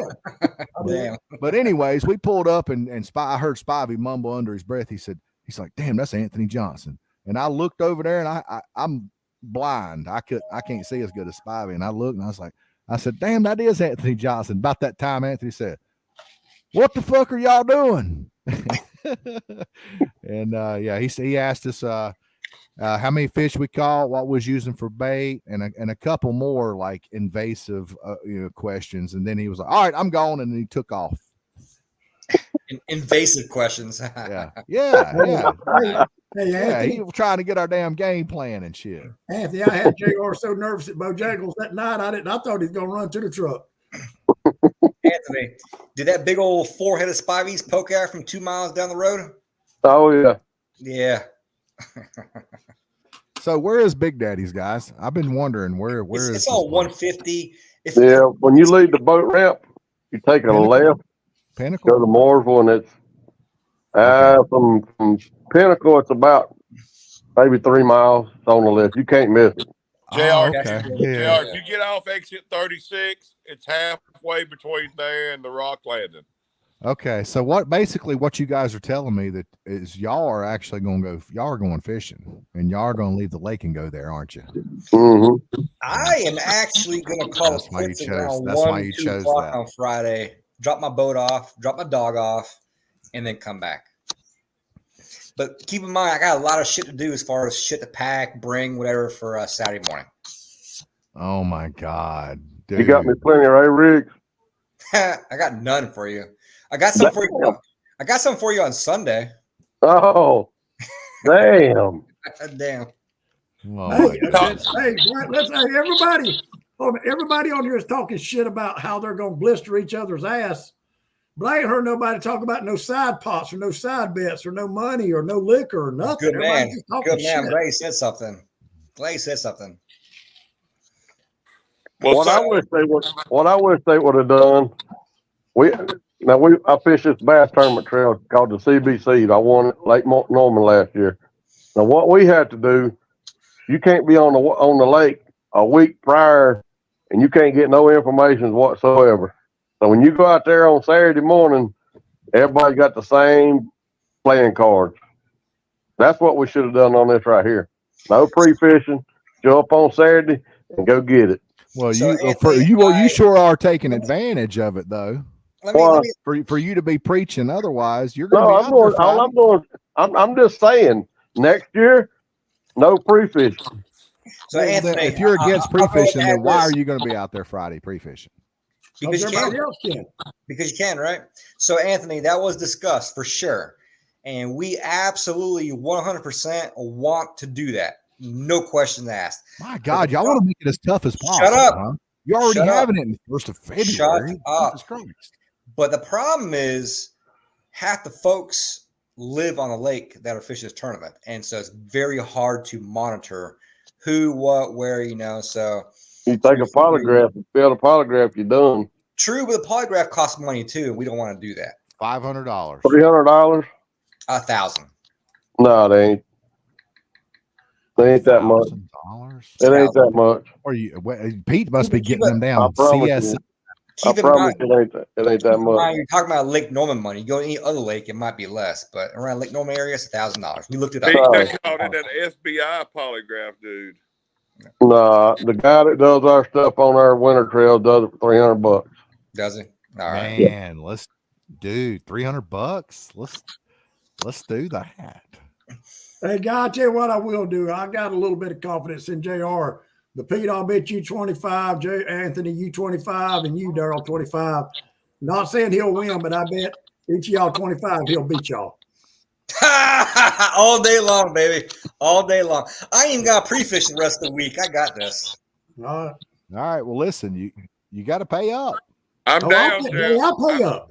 No, not you, Wes. Wes. I'm talking about We're them. on here. I'm down. But if you They want got to this. do Now, 25, this ain't Wes that's going to pay y'all if y'all finish ahead of me and Spivey. This is y'all also. If we do finish ahead of you guys, have to pay him. Yeah, I'm just betting that JR finished Make sure they understand it's a bet. Yeah. So I have a JR, I prediction. feel so good. I won't even bring any cash with me, and I won't owe a damn quarter. Well, I hope you got Well, cash long app. as Anthony- I'm feeling long as so Anthony will damn pay good. your I bill. don't even bring a bottle of liquor with me. Hey, all I know is you better have cash app. I don't do cash app. I'm gonna bring my money. Y'all bring yours. No, Big man about it. I'll have my money. So Right. it's you and I $25. My team versus JR's team. Yep. And then I got 25 against Pete.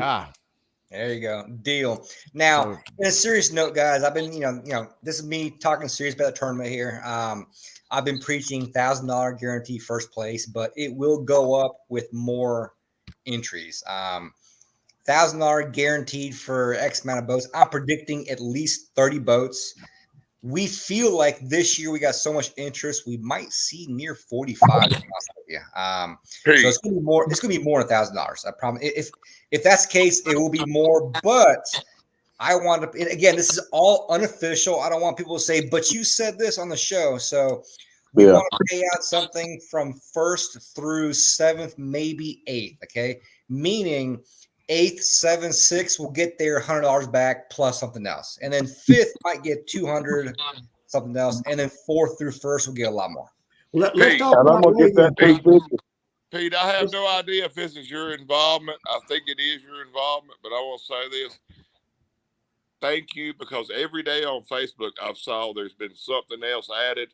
Like Catch the Fever today was awesome. Every day there's been something put on. So good job. Every post you've seen has been by me, yes.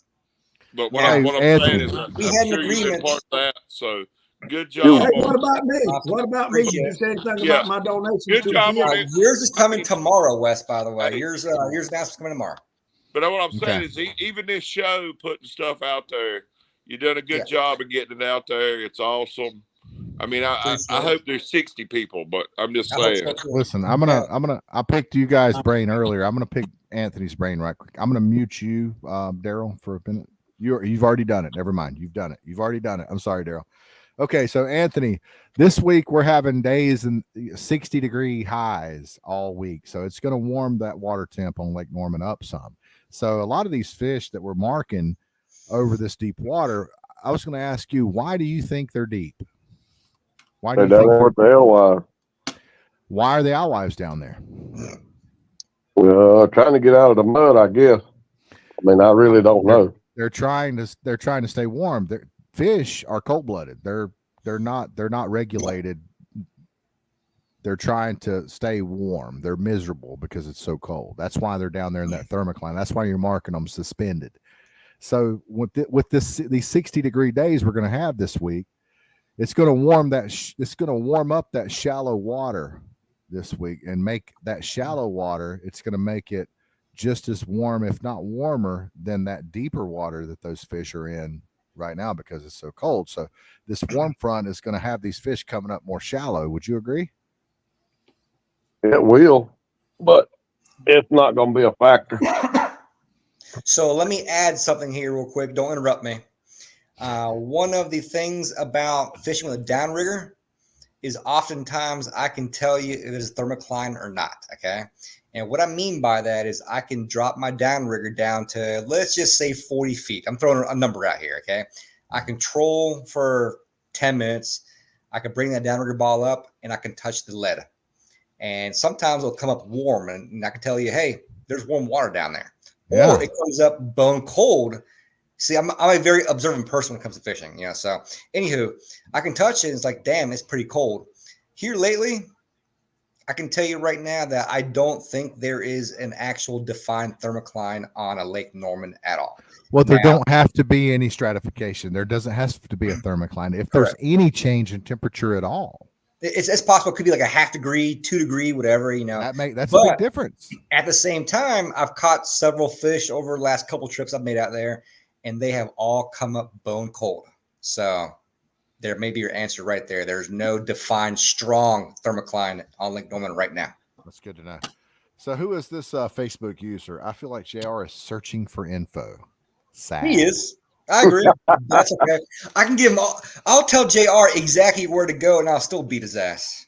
Damn, Junior. Somebody said the LBGQ plus sponsor Anthony Johnson in that bass boat. I hope he has trim tabs. I saw that earlier. I don't get it, but it sounds funny. I can promise I got a question. I got a question about the weigh-in. Serious business. Don't nobody interrupt me, as Pete would say. Yeah. Pete, when a boat comes up and has fish, Are we gonna have bags there to give them to bring their fish to the scales, or they got to have their own, or how's this? They got gonna their work? own bucket or bags. Okay. One thing I was going to tell you about, I was going to talk to you about this on Friday or Saturday, but one important thing I want you to keep in mind, you are not doing any courtesy weights for anyone. Okay. Meaning if someone comes up there with 2 hybrids and say, I want you to see which one's bigger so I can do it for juvenile or whatever, the answer is no. Whichever you throw on the scale right now, that is the one you want for junior. Okay. No courtesy weight. No courtesy weight at all. Correct. Damn. Yep. So a question about the live fish, Pete.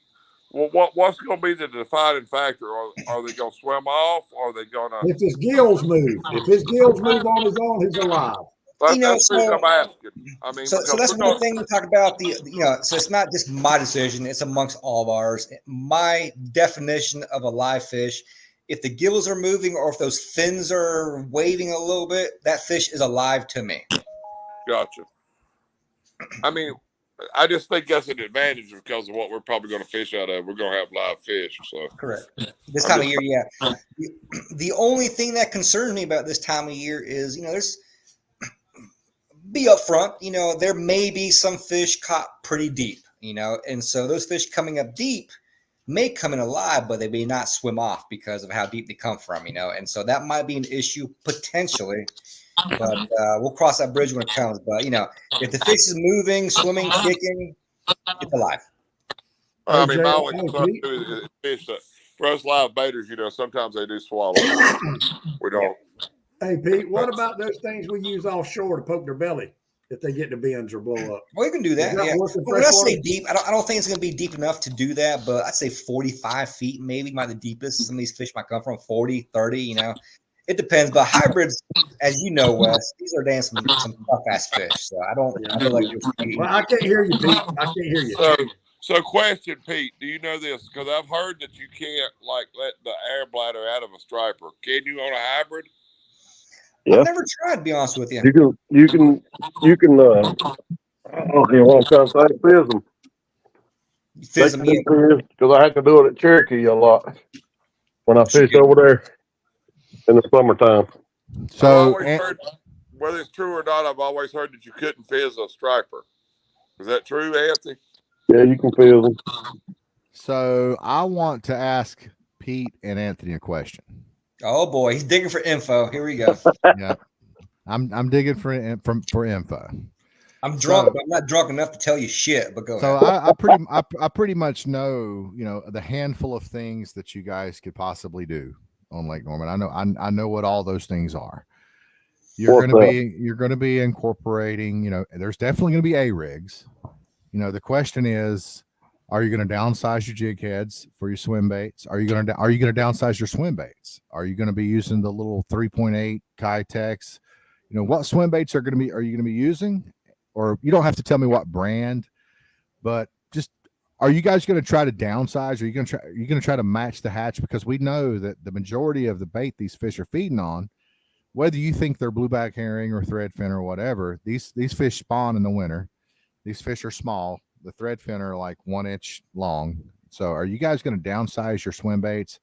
No. And when you're pulling your A rigs, I typically like to pull tandems on my A rigs whenever I'm artificial fishing. If I'm pulling A rigs and I got a couple on down riggers, I got a couple free lined out the back off the transom, and I got some boards out. The ones I have on boards, I might have, if I'm running 4 boards, I'll have A rigs on 2 of them, and then the other 2 that I'm running up more shallow, my far boards, I'll have tandem rigs with smaller swim baits on.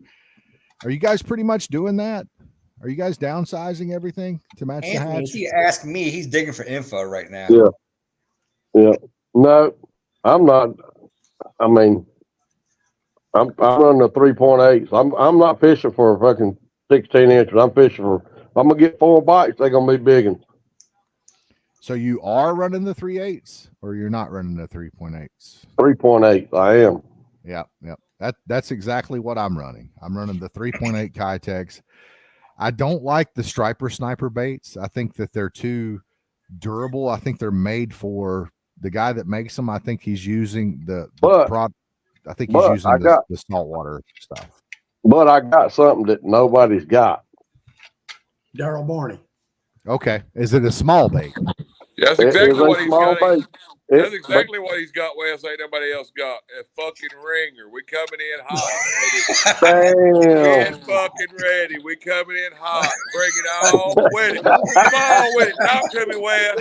You know what he's got. I got something that no one else. We lapping the fucking field. Let's get it. Here's the thing. I got something no one else has fucking got, but now maybe Anthony got what I don't got too, or what no one else got. But yeah, anyways, so I don't change anything. However, I will change things as the day progresses. If conditions tell me to change something, I fucking will. Yeah. Pete, That's right. all you got is a catfish champ with you, and congratulations You right. to him. Hey, Wes, here's what's going to happen. The bet's going to be off because you know what? I'm going to get skunked. And Pete and his team are going to get skunked. And Anthony and his team are also going to get skunked. That's what's going to happen. Hey, what's the word? I can lose $50. The odds are stacked. skunked? The odds are stacked against us. The majority of the field's going to get skunked, and we're going to be part of it. That's what's going to happen. Why you say that? I'm predicting it because the odds are against us. There's going to be. Well, I can tell you one thing. I'm going to win. Listen, Anthony. There's going to be over 50 Trash boats fish in don't this count. tournament. Trash I'm fish winning don't that fucking trash fish. count. Damn. There's going to be over 50 boats in this tournament, and over 30 of them are going to get skunked. And Anthony, I think that all of us will be part of that 30. You and Daryl are so sure. Daryl's so sure y'all gonna win this tournament. Is that correct, Daryl? No, I'm so sure that I'm gonna beat JR's ass in the ground. I think here's what's going to happen. Daryl's going to go out there. You just said y'all was coming in hot. Y'all was gonna win everything with something else.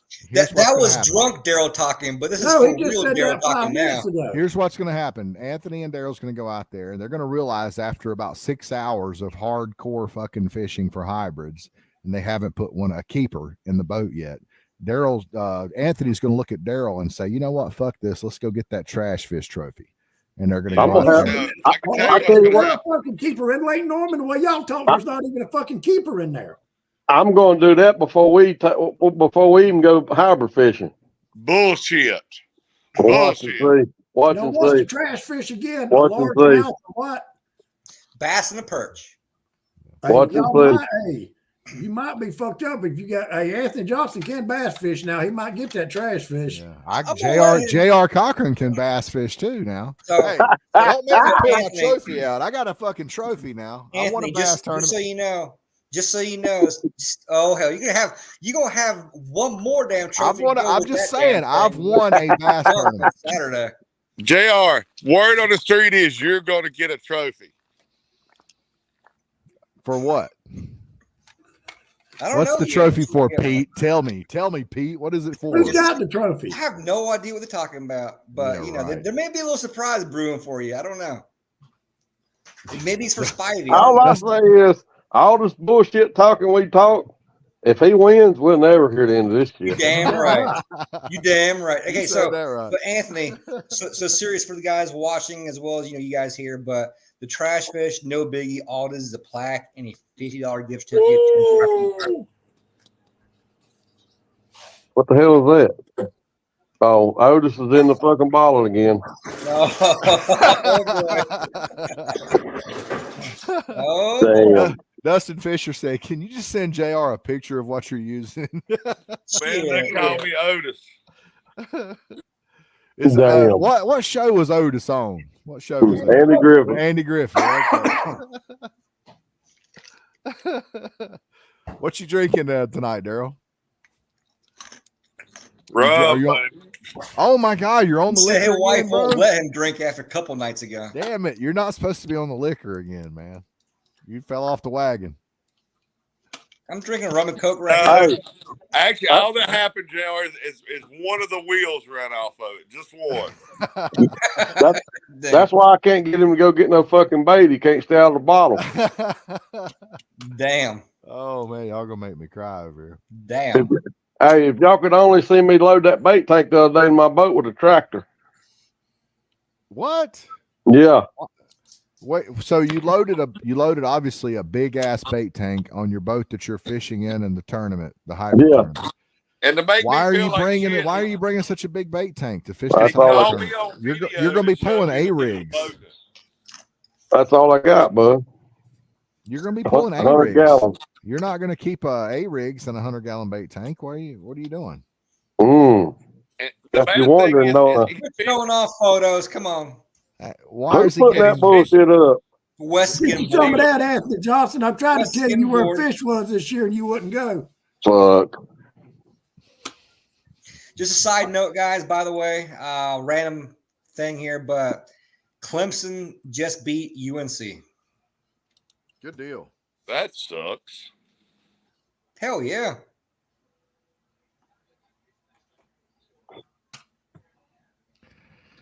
Back You're to what we listening to the talked Real about, Fish. we're still on fishing. How about those 3 fish that we got blew up on freaking Chesapeake Bay, West? We caught that in like 3 minutes the first day I went. Nobody cares about quantity, Daryl. We caught several listen, fish Daryl's over got a 50 buddy. pounds. Daryl's got a buddy that went to the Chesapeake Bay. Hold on a minute, let me mute him because I can't hear what I'm saying.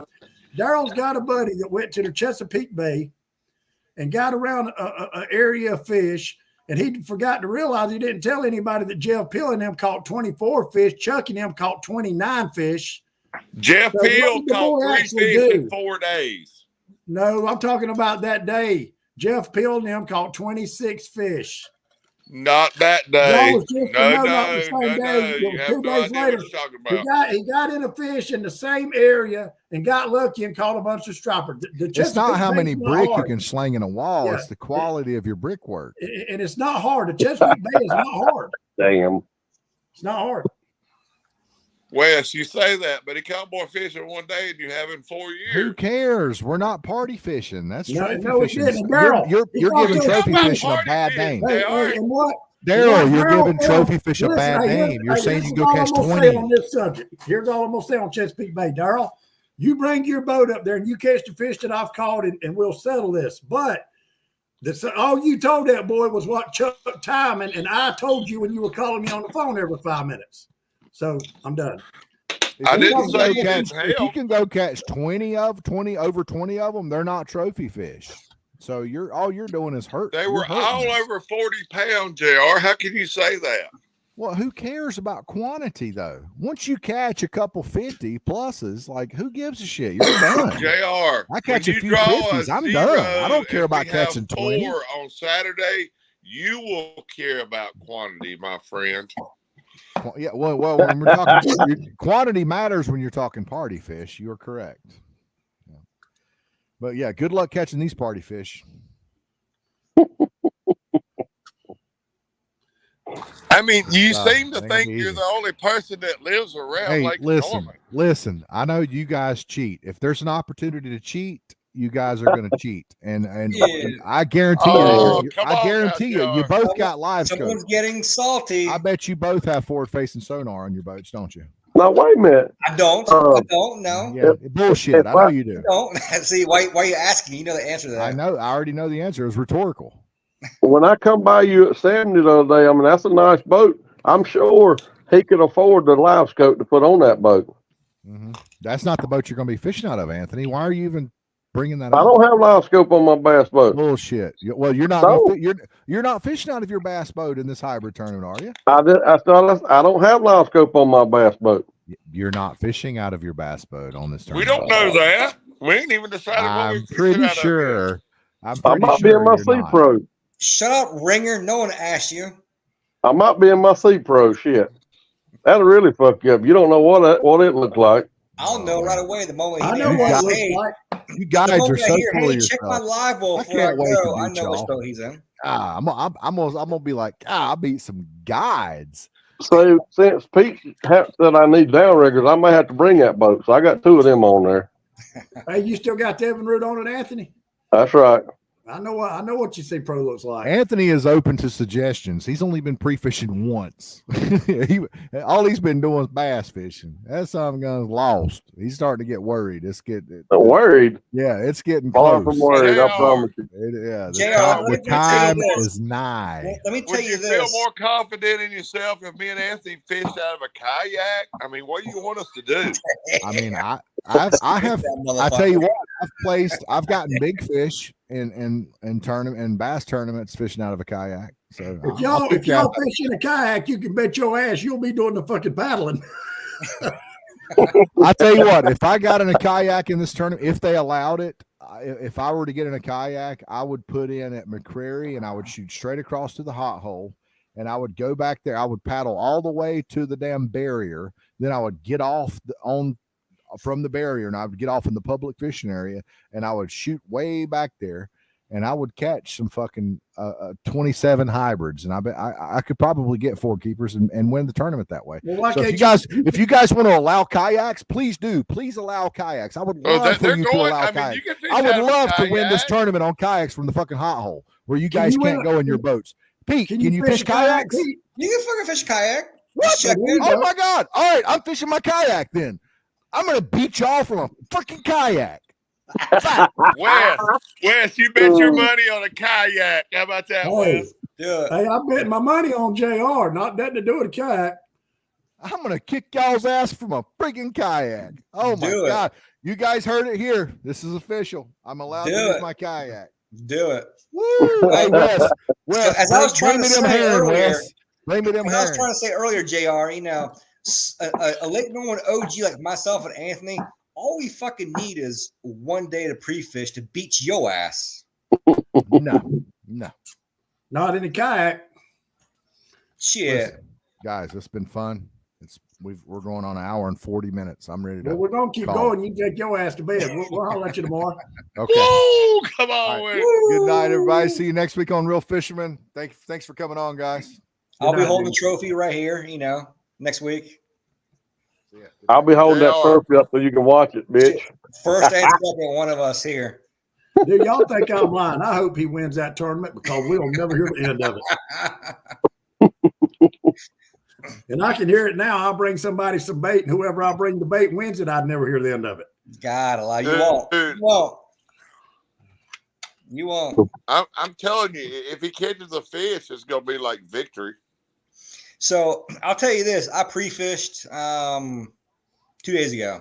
There's fish every damn where. It's a matter of which fish will bite. Plain and simple. Pete, I already know that you're fucking targeting like 7-pounders, and we already talked about it. You're gonna be hard to beat. We get it. I'll admit it. But we're coming for your ass. How about that? Bring it, baby. Hey, just so you know, I don't let shit talk bother me. I mean, I don't let it offend me like JR does. I love it. I'll dish it back all day. Hey, where's JR gonna put Ryan Spivey at if he fishes in the kayak? On his lap.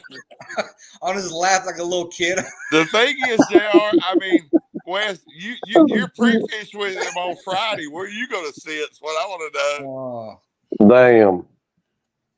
I guess on the boat, I would imagine. On the kayak? Oh, I ain't fishing on no fucking kayak. Yeah. You had to get your own kayak. Hey, come by here. I got a little 12-footer, and JR can row you and pull you with a rope. Buddy, I got $100,000 boat sitting out there under my fucking shed. I ain't getting on no goddamn kayak. Too much damn work, right? Fuck that. Ain't happening. Damn. It's going to be fun, guys, regardless. Now, my excuse, just so you know, is I might not be able to blast off till like 7:30 roughly, but, you know, it is what it is. All the registration, all that bullshit involved with that, you know. What time lines in the water? Lines in 7 a.m. 7? Let me ask y'all a question. Do y'all think it will be an early morning bite or a midday bite? So, Wes, seriously, so with Saturday being overcast, windy, all that, I really think it's going to be a late morning bite, my opinion. You really think that, Pete? I mean, really? Yeah. You don't think it'll be one right off the bat? Yeah. I would have predicted like first hour.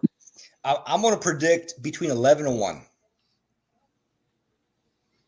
What's the time? What's lines out of the water at what time?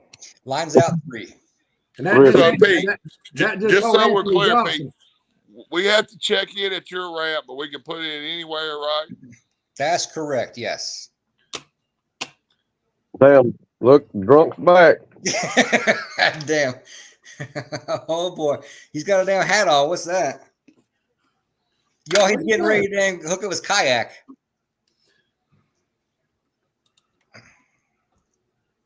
No, I'm putting in at the rocks and then running down there to Hager. That's fine. So you put it on where?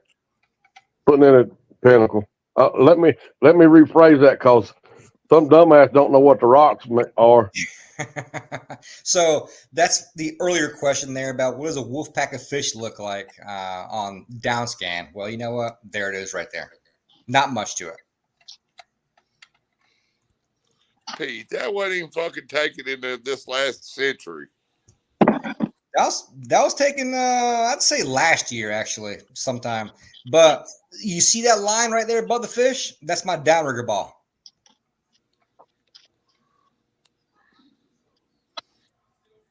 Boy, that Garmin's hard to beat, fellas. That was at 1:56 a.m. in the fucking morning. Yeah, Y'all look at that real good. Don't believe that shit. That shit needs to be reset, but you know. Y'all look at that shit. I see us sign some shit now.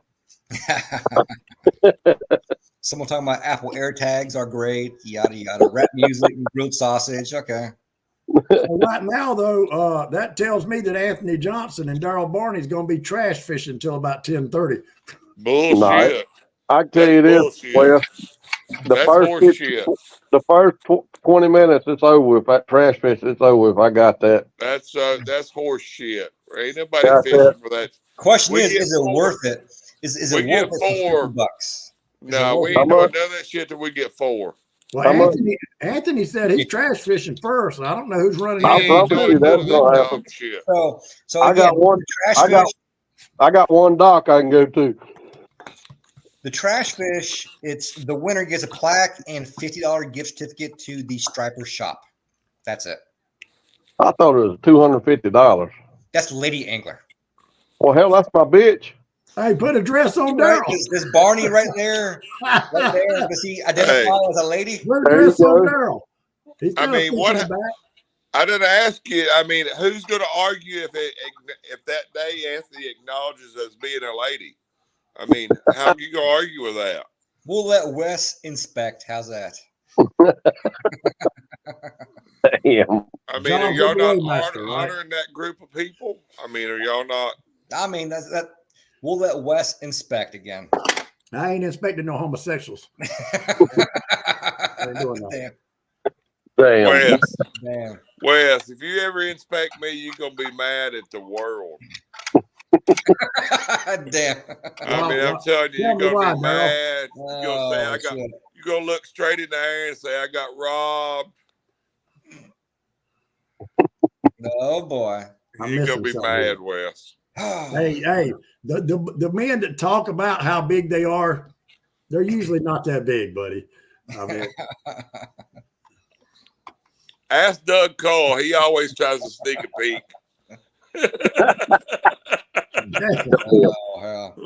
Self-identify. TMI. Damn, I know, right? Oh, Doug. Yeah. So any other questions about you guys? Wes, anything? Well, again, what did you say about now? Somebody said something about a courtesy weight about the junior angler. Yeah, so a lot of times what you get is a lot of guys that come up there saying, hey, man, I got these, keep it simple. I got 3 hybrids coming to the scales, but I want the biggest one to be counted as junior. And 3 of these almost look identical. Can you weigh each one by one and tell me which one's bigger? The answer is no. Throw on the scales. That's your junior angler. The best way for them to do that is have a coil beam and weigh them like that. And that way you're going to tell you which one's the biggest out of the 3. That's right. Bro. So when they come to the scales, the weight is what it is. If I've got a junior angler on the boat. That's correct. The moment they put that fish on the scale for a junior angler, they can't say, oh, no, let me do this fish here instead. No, the moment that fish hits that basket, that is your junior angler fish. And then that fish is a different entity from what else is weighed for the total weight of the boat. That is correct. Yeah. Okay. So let's say they come up with 3 fish. Yeah. They get 1 fish for junior angler. Now you're only weighing in 2 fish for the total. Okay. So Pete, while I got you, and I can call you on the side, but I ain't ashamed to tell it. I got a brother who's who's just he needs to go fishing. Whether it's my boat or yours or however you want to do it, he might be able to get around more. When we get this shit done, I need you to open up a date. I want to take him crappie fishing. He wants to go crappie fishing wherever you want to go. We'll go crappie fishing High Rock one day for sure. Yeah, I need to do that. And the other thing is, I straight up, because Anthony hates them with a passion, I would like to see how to run those balls sometime. I would, whatever that takes. I would like to. I have so many damn downriggers laying around my house. Oh. Yeah, I told you he was gonna hate my guts. But if I ever figure those things out in Tennessee, it'll be nasty. Whatever. I'm just telling you. I will reveal some after this year, after this tournament. I'll reveal some secrets because after this, I just don't give a shit no more. You know. So well, I'm just saying. After I hoist that damn trophy this year, the first place, I'm retiring. I'm done. Wait a minute now. Dynasty, baby, dynasty. If I beat you, guess what? I can't retire. I got to go for next year then. Right. Yeah, but if I win this year, it's fucking dynasty. I'm done retiring. Well, yeah, one time. From Lake Norman only, by the way. Lake Norman. So how many times? What are you? 2-time champion at this lake, Pete? So we've had 4 tournaments so far, and I've had 2 first place, 1 second place. And then last year, 8th place. But you know what the key factor to that there was? We wasn't in it. Damn. That's exactly what happened. Damn. Never been there. We were somewhere trying to make fucking money. I told you when I show up, I show out. Remember that. Oh shit now. Oh shit. Hey, we come to be the show, not to see the show, Pete. That's right. Everybody coming to see it. I'm all for it, baby. Hey, as long as NC takes it, man, that's all that matters. I don't even care anymore. Hey, do y'all mind, Anthony, if I show that video of you getting on Daryl's ass with the lobster? Dude, after I showed my ass the other night, what would I be ashamed of? Damn. No, I can't find that video. I got it somewhere. I can't find it. But that shit, dude, y'all had me and Todd. You showed it the other night. The Doug Cole video is the best one. No. Yeah, that was funny. Anthony, he was talking about you in that video. Dude, that is the funniest one. He said they take my license. They said they take my license. They down there smoking them big as your thumb on his boat. No, he said that, and then they got that on his boat and they're smoking one that long.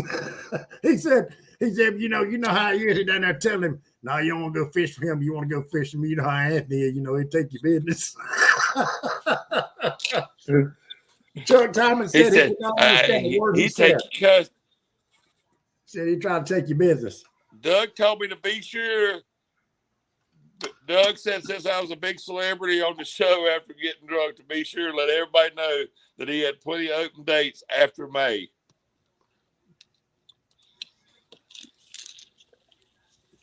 Hey, Anthony Benji Smith wants to know what y'all gonna do when an old redneck from South Carolina comes and whoops y'all's ass on your home lake. I ain't worried about that. Ain't gonna happen. Hey, Benji, I look forward to meeting you, but I'll be meeting you while we're holding the trophy. How about that, cuss? Where'd Pete go? Fix him a drink? I guess. No, Cody had to piss.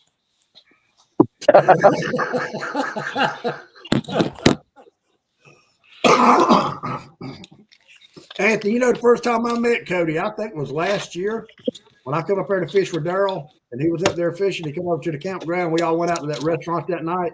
Yeah. That's the first time I'd ever met Cody. Dude, that's the only time we ever seen him.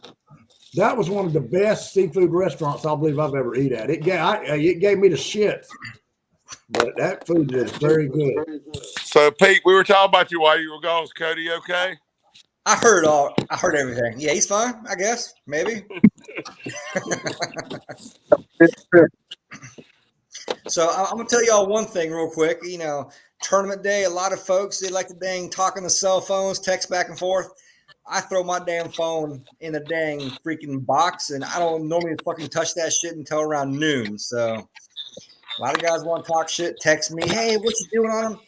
I know you think so, Pete, but Pete, I'm gonna be honest with you. We wasn't gonna call you, bro. Hey, Pete. Now, hey, question. Hey, what if somebody comes in and says, can we weigh in early? Can I weigh somebody in early, or do just weigh in start after 3 o'clock? I'm going to say, so more than likely, so I don't have the scales on my hands. Someone else does, and he's fishing tournament as well.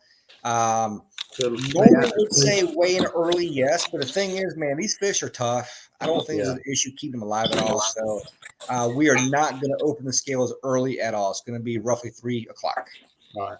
And yeah, no. So more than likely, if we damn pre-fish properly and everything, probably me, Daryl, Anthony, we might be holding hands fishing all day together. Who knows? No dead fish. Y'all just ganging up on poor old JR is what you're doing. Shit, hey, I'm all for it. You know, whatever. So we're all legit. There's no penalty. There's nothing on dead fish. You can't weigh a dead fish, period. You cannot weigh a dead fish in. If you go hook a dead fish on live bait. The reason I say that is because I think, you say because you're prepared and other people are, but I think we're going to have you're going to have a really, really good showing. And there'll be a lot of people with dead fish, Pete. I'm afraid.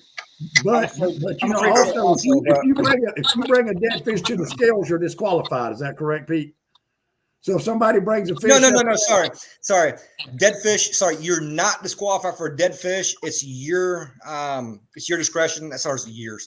There's several of us. We're gonna make the decision saying, hey, the fish is dead, not acceptable. But it's the undersized fish you bring to the scales that's disqualifying. But if you bring a dead one, there's not a penalty. That fish does not. That weight is nothing. That weight is 0. That's correct. Right. I mean, the reason I say that is we're prepared to be able to keep fish. And I read to Anthony in the, it's bright red in the rules. If anybody read it, and I'm just telling you, there'll be a lot of people with dead fish. There's gonna be a few, possibly, but I mean, I hope not. I ain't wishing that on people. I'm not, but that's people. Yeah. Can you imagine how many people don't read the rules at all? I get it. Won't even know that. Trust me, and as every day comes closer and closer, I get more messages asking questions that if you read the rules, it says they're clear as day. Not trying to diss them by no means or anything, but just read it. Normally, your answer's right there. 2 years ago, I had my live well pump go out at 8 a.m. And my fish stayed alive in that bucket of water all fucking day long. No live well pump. Now, mind you, they came in a little beat up and maybe a little red, but there was no problem keeping 4 fish alive in a tank or in a live well, I guess. So if you were fishing, like in a hot weather environment, I would be arguing with it. But this time of year, that's so that's the thing. That's the reason why here it's no issue. But if it was a hot weather environment, we would consider dead fish, yes. So another question is, are we going to release them or are we going to eat them? You are more than welcome to eat them, but we would like for you to release them. Now, there is a reason why I wrote the rules the way they are, and I'm going to tell you what, since we're on the show right here, and we probably got 5 or 6 viewers here, but last year, there was a guy sitting right there asking each person for their fish, okay? I found that complete bullshit. I did not want anyone giving said guy a fish. By the end of the tournament, this guy had like 18 hybrids in a dang freaking plastic bag that people give him. I don't want that. That's the thing. You're welcome to keep your fish. You're welcome to keep your fish or let them go. I don't want you to give them away to some random guy sitting right there asking for fish. Yeah, that ain't a bad deal. We ain't trying to pack somebody's fish. If they're alive, you owe it to the fish to turn them loose. I mean, it's up to each person. I'll keep, it depends. I might keep a fish or two. Who knows, but if you want to release them, by all means, go for it. If you want to keep them, keep them. It is what it is, but I don't want it to be given to some random person sitting right there in the park. You know, and we discussed this amongst our, you know, the group of 5 guys running this thing. We don't want the fish given to a guy. I'm willing to bet he's going to be there again this year. Okay. We don't want the fish given to a guy sitting right there asking, hey, if you don't want him, can we have him? If he got 18 fish last year, guaranteed he's going to be back because he's trying to do the same shit, right? Correct. Yeah. And the sad part is he is a Lake Norman fisherman, but he just chooses not to fish tournament. So, yeah. Hey, So that's the reason why it's written the way it is. Hey, I'm sure he's not on or don't care, and I'm not saying it because of him, but pretty cool what Caleb done today. That was cool, or whatever that happened. Yeah, I got to give 100% credit to Shane on that. But of course, Shane's got to run everything through Caleb for approval, you know, that kind of thing. But yeah, definitely. Not only that. If you look, by the way, actually, I got this the hoodie from him as well at the same time. Well, we didn't get no hoodie, so I mean, Anthony probably did. I don't fish for him. I just rep his shit. Yeah. Yeah.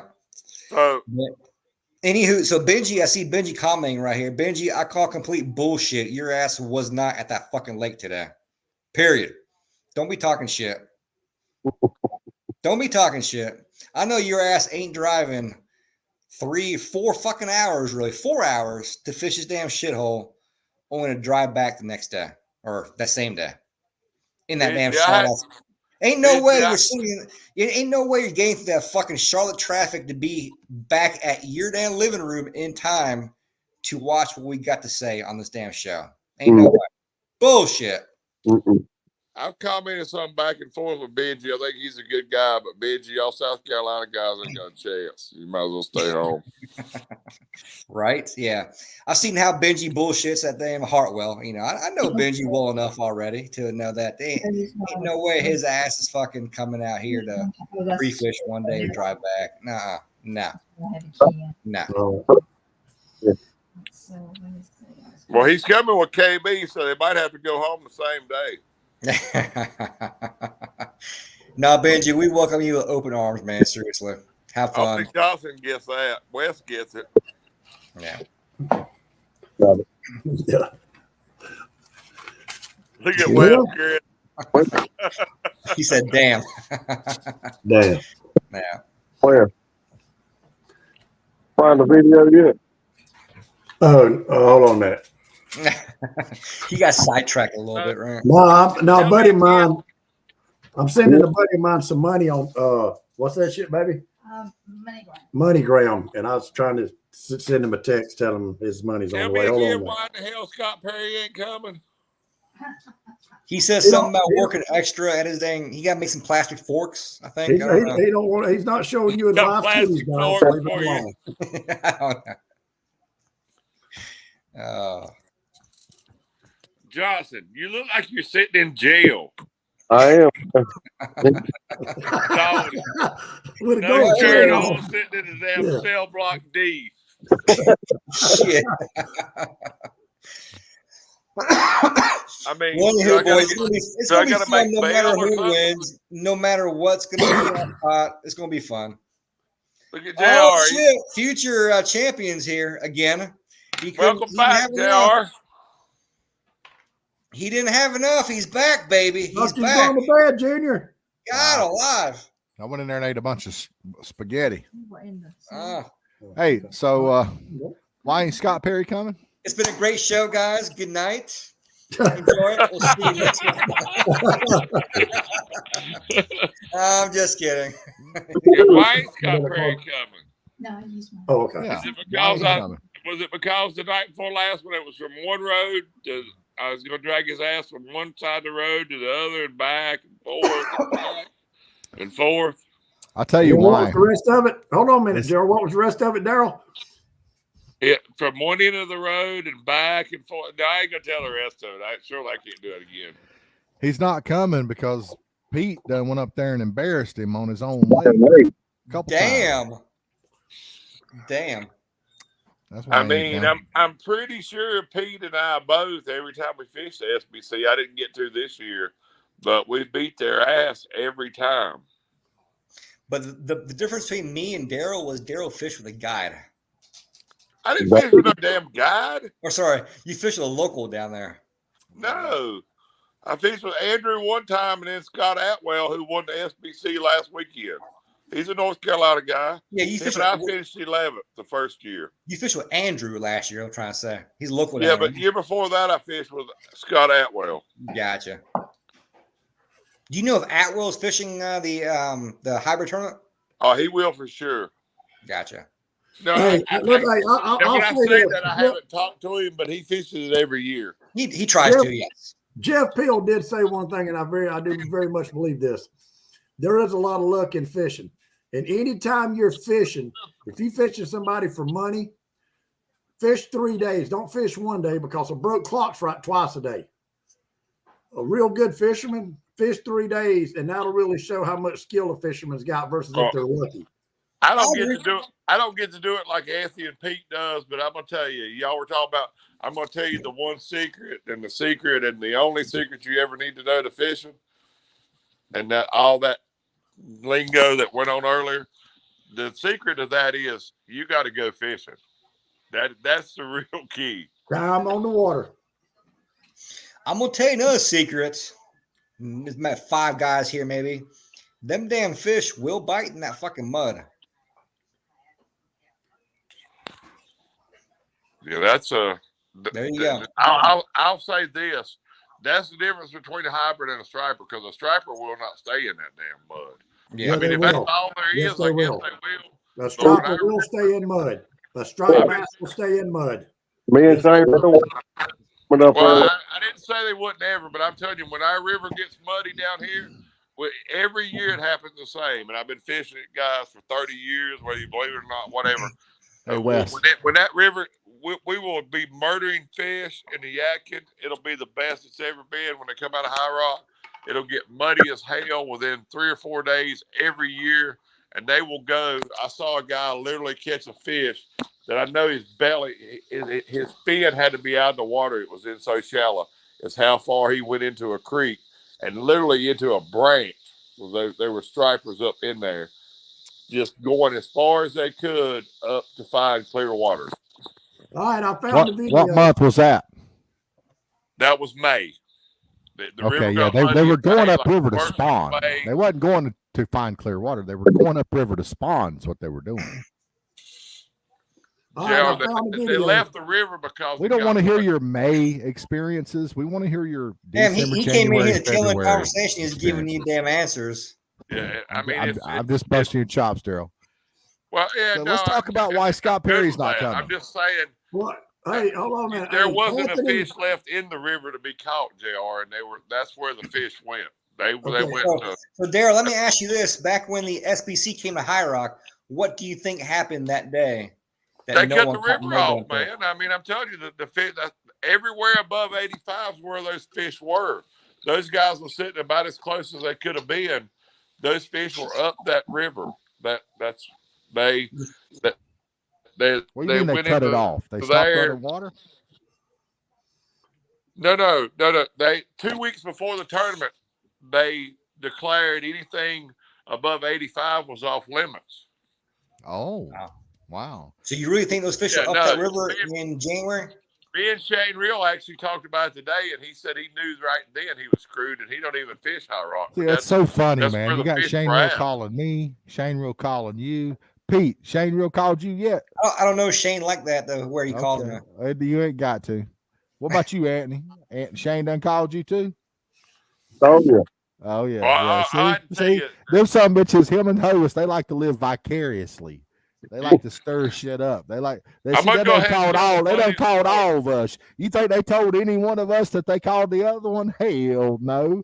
They didn't. Can you They imagine some this? pot stirring some bitches. That big, the one that's in cell block D with no shirt on.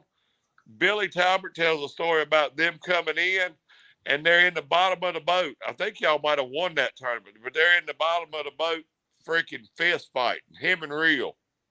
Who? Anthony.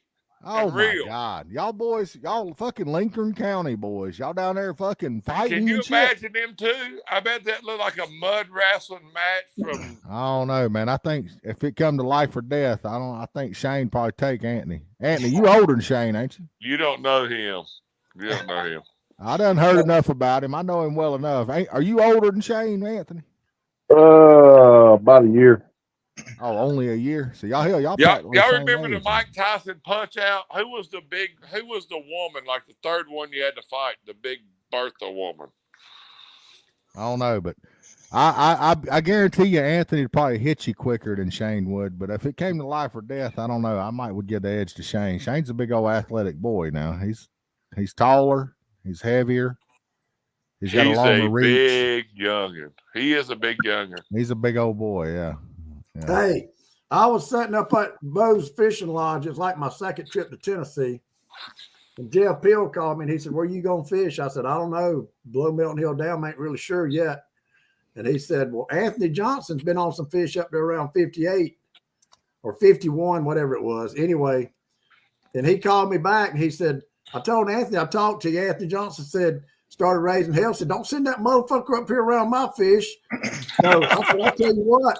I said, "Fuck Anthony Johnson." I said, "You tell that motherfucker don't nobody want to fish around him. Tell him I said to go suck a dick." Yeah. And then I Googled his don't name. tell him that to his face. Well, no, well, let me finish. I said, I didn't even know Anthony at the time. So I Googled him and looked him up on Facebook and seen how big his head was. I called Jeff and I said, "Man, don't tell him that." I didn't say that. Don't tell Anthony Johnson that shit. Hey, Anthony, here's your video. And there again, as Pete would say, y'all don't say nothing. You got to hear it close. You can understand what he's saying. A minute. I can tell him. I just said, you know, because he was a guy. Yeah. You know, I can tell him. I just said, "Hell, that's my buddy." But when it was over, we pulled up to the boat. I introduced him. You know how he always talk, "Oh, you gonna catch a bunch of fish? You better fish with me." You know how he does anyway. Take your business. You're a guy. And he goes, "Yeah." He goes, "Oh, we thought you was man and wife."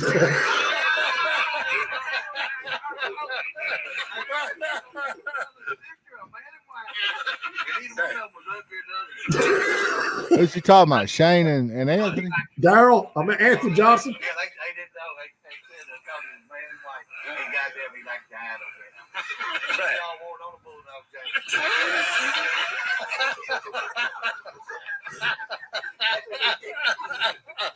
Lord have mercy. Anthony. Hold on a minute, Daryl. Oh, she's ready. Oh God, he's calling me Daryl. I must be bad. Daryl said you smoke weed on that boat.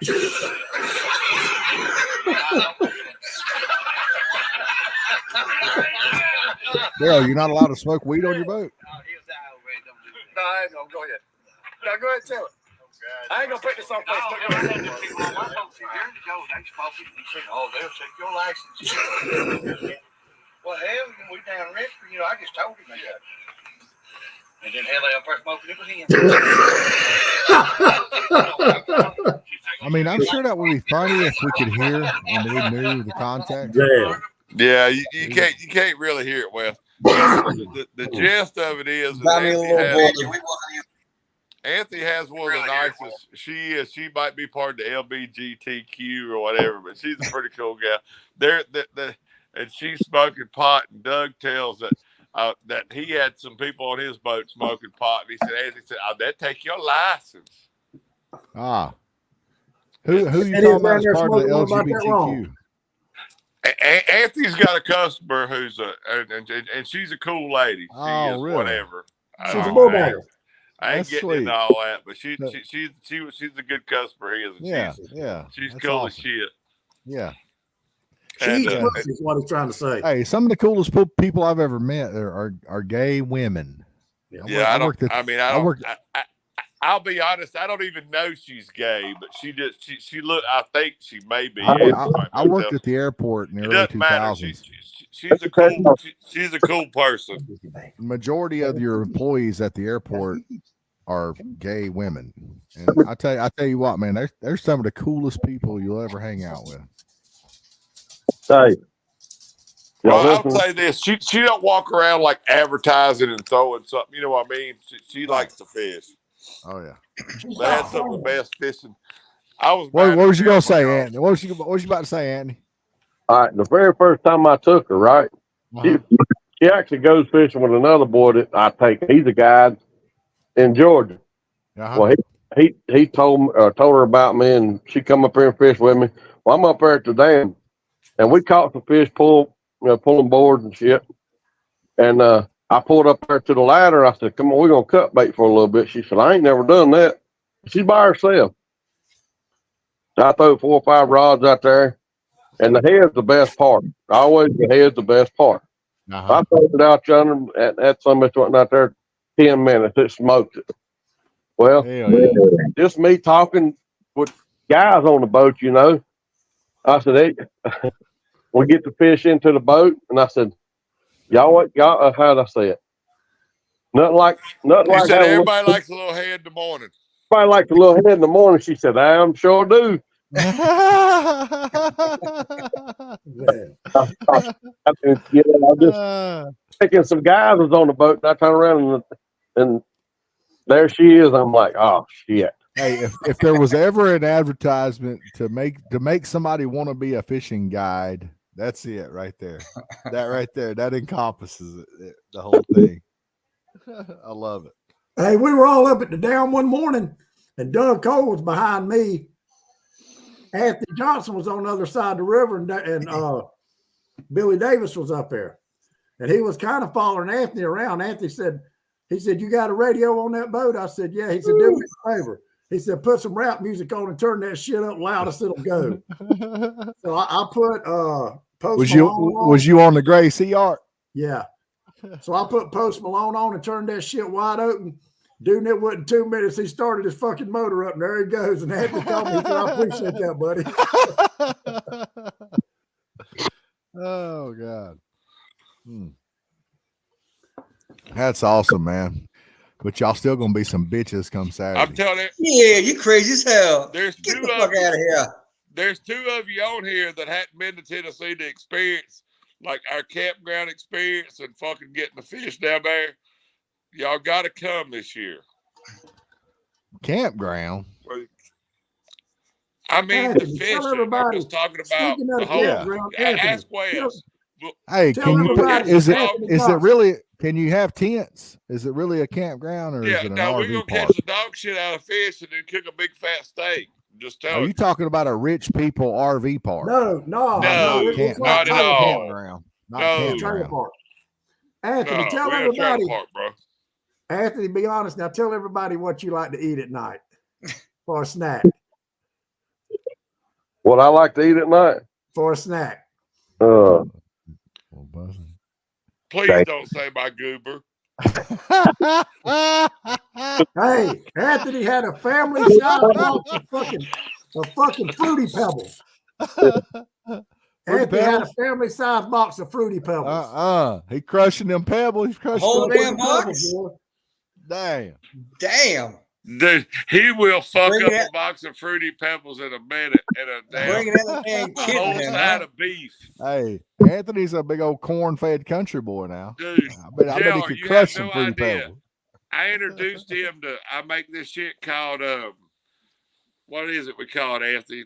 I told you, I cook corn on the cob. I soak it and cook it into shucks. It's called all shucks. You make this sauce for it. And I'm telling you, you have never seen a dude that could tear up more corn cobs. And he eats them the He ain't long never had way. nothing like that. Fuck you, He man. eats them the He ain't long never way, had. though. Yeah, he ain't never had nothing like that. Hey, Anthony, if you've never met Anthony Johnson, his fucking hands, one of his fists is like that. Yeah. Well, Hey, Anthony, he would be like Anthony, a let me fucking ask you this, sledgehammer. Anthony. What's that? I ran into you at Cabela's a couple of years, 2 or 3 years ago, and you act like you didn't know me.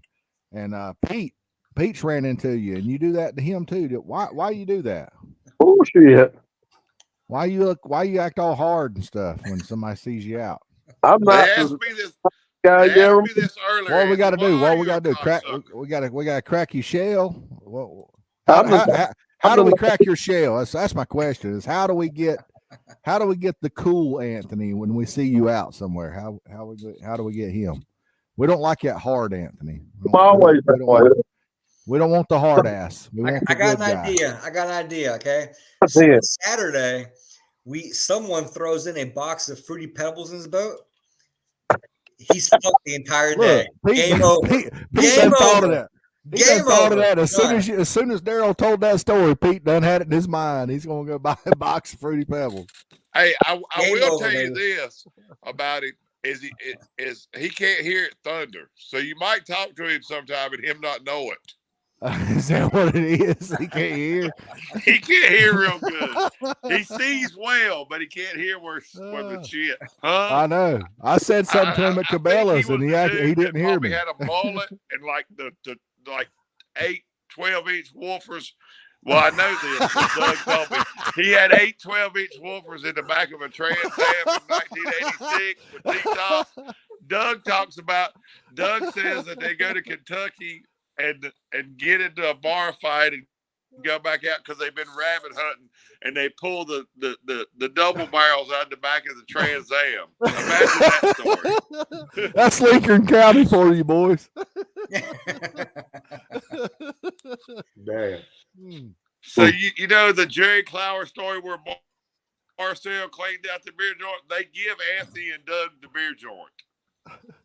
So we're fishing against a guy that was driving a damn Trans Am with subwoofers and fucking double barrel shotguns and probably fishing rods in the back of his Trans Am back in the 80s. And a fake cell phone. You got to get Doug Cole to tell you the cell phone story. Anthony, did you have a fake cell phone? Oh yeah, the bag phone. Oh yeah. A bag phone. Damn. Yeah, those were for like doctors and shit.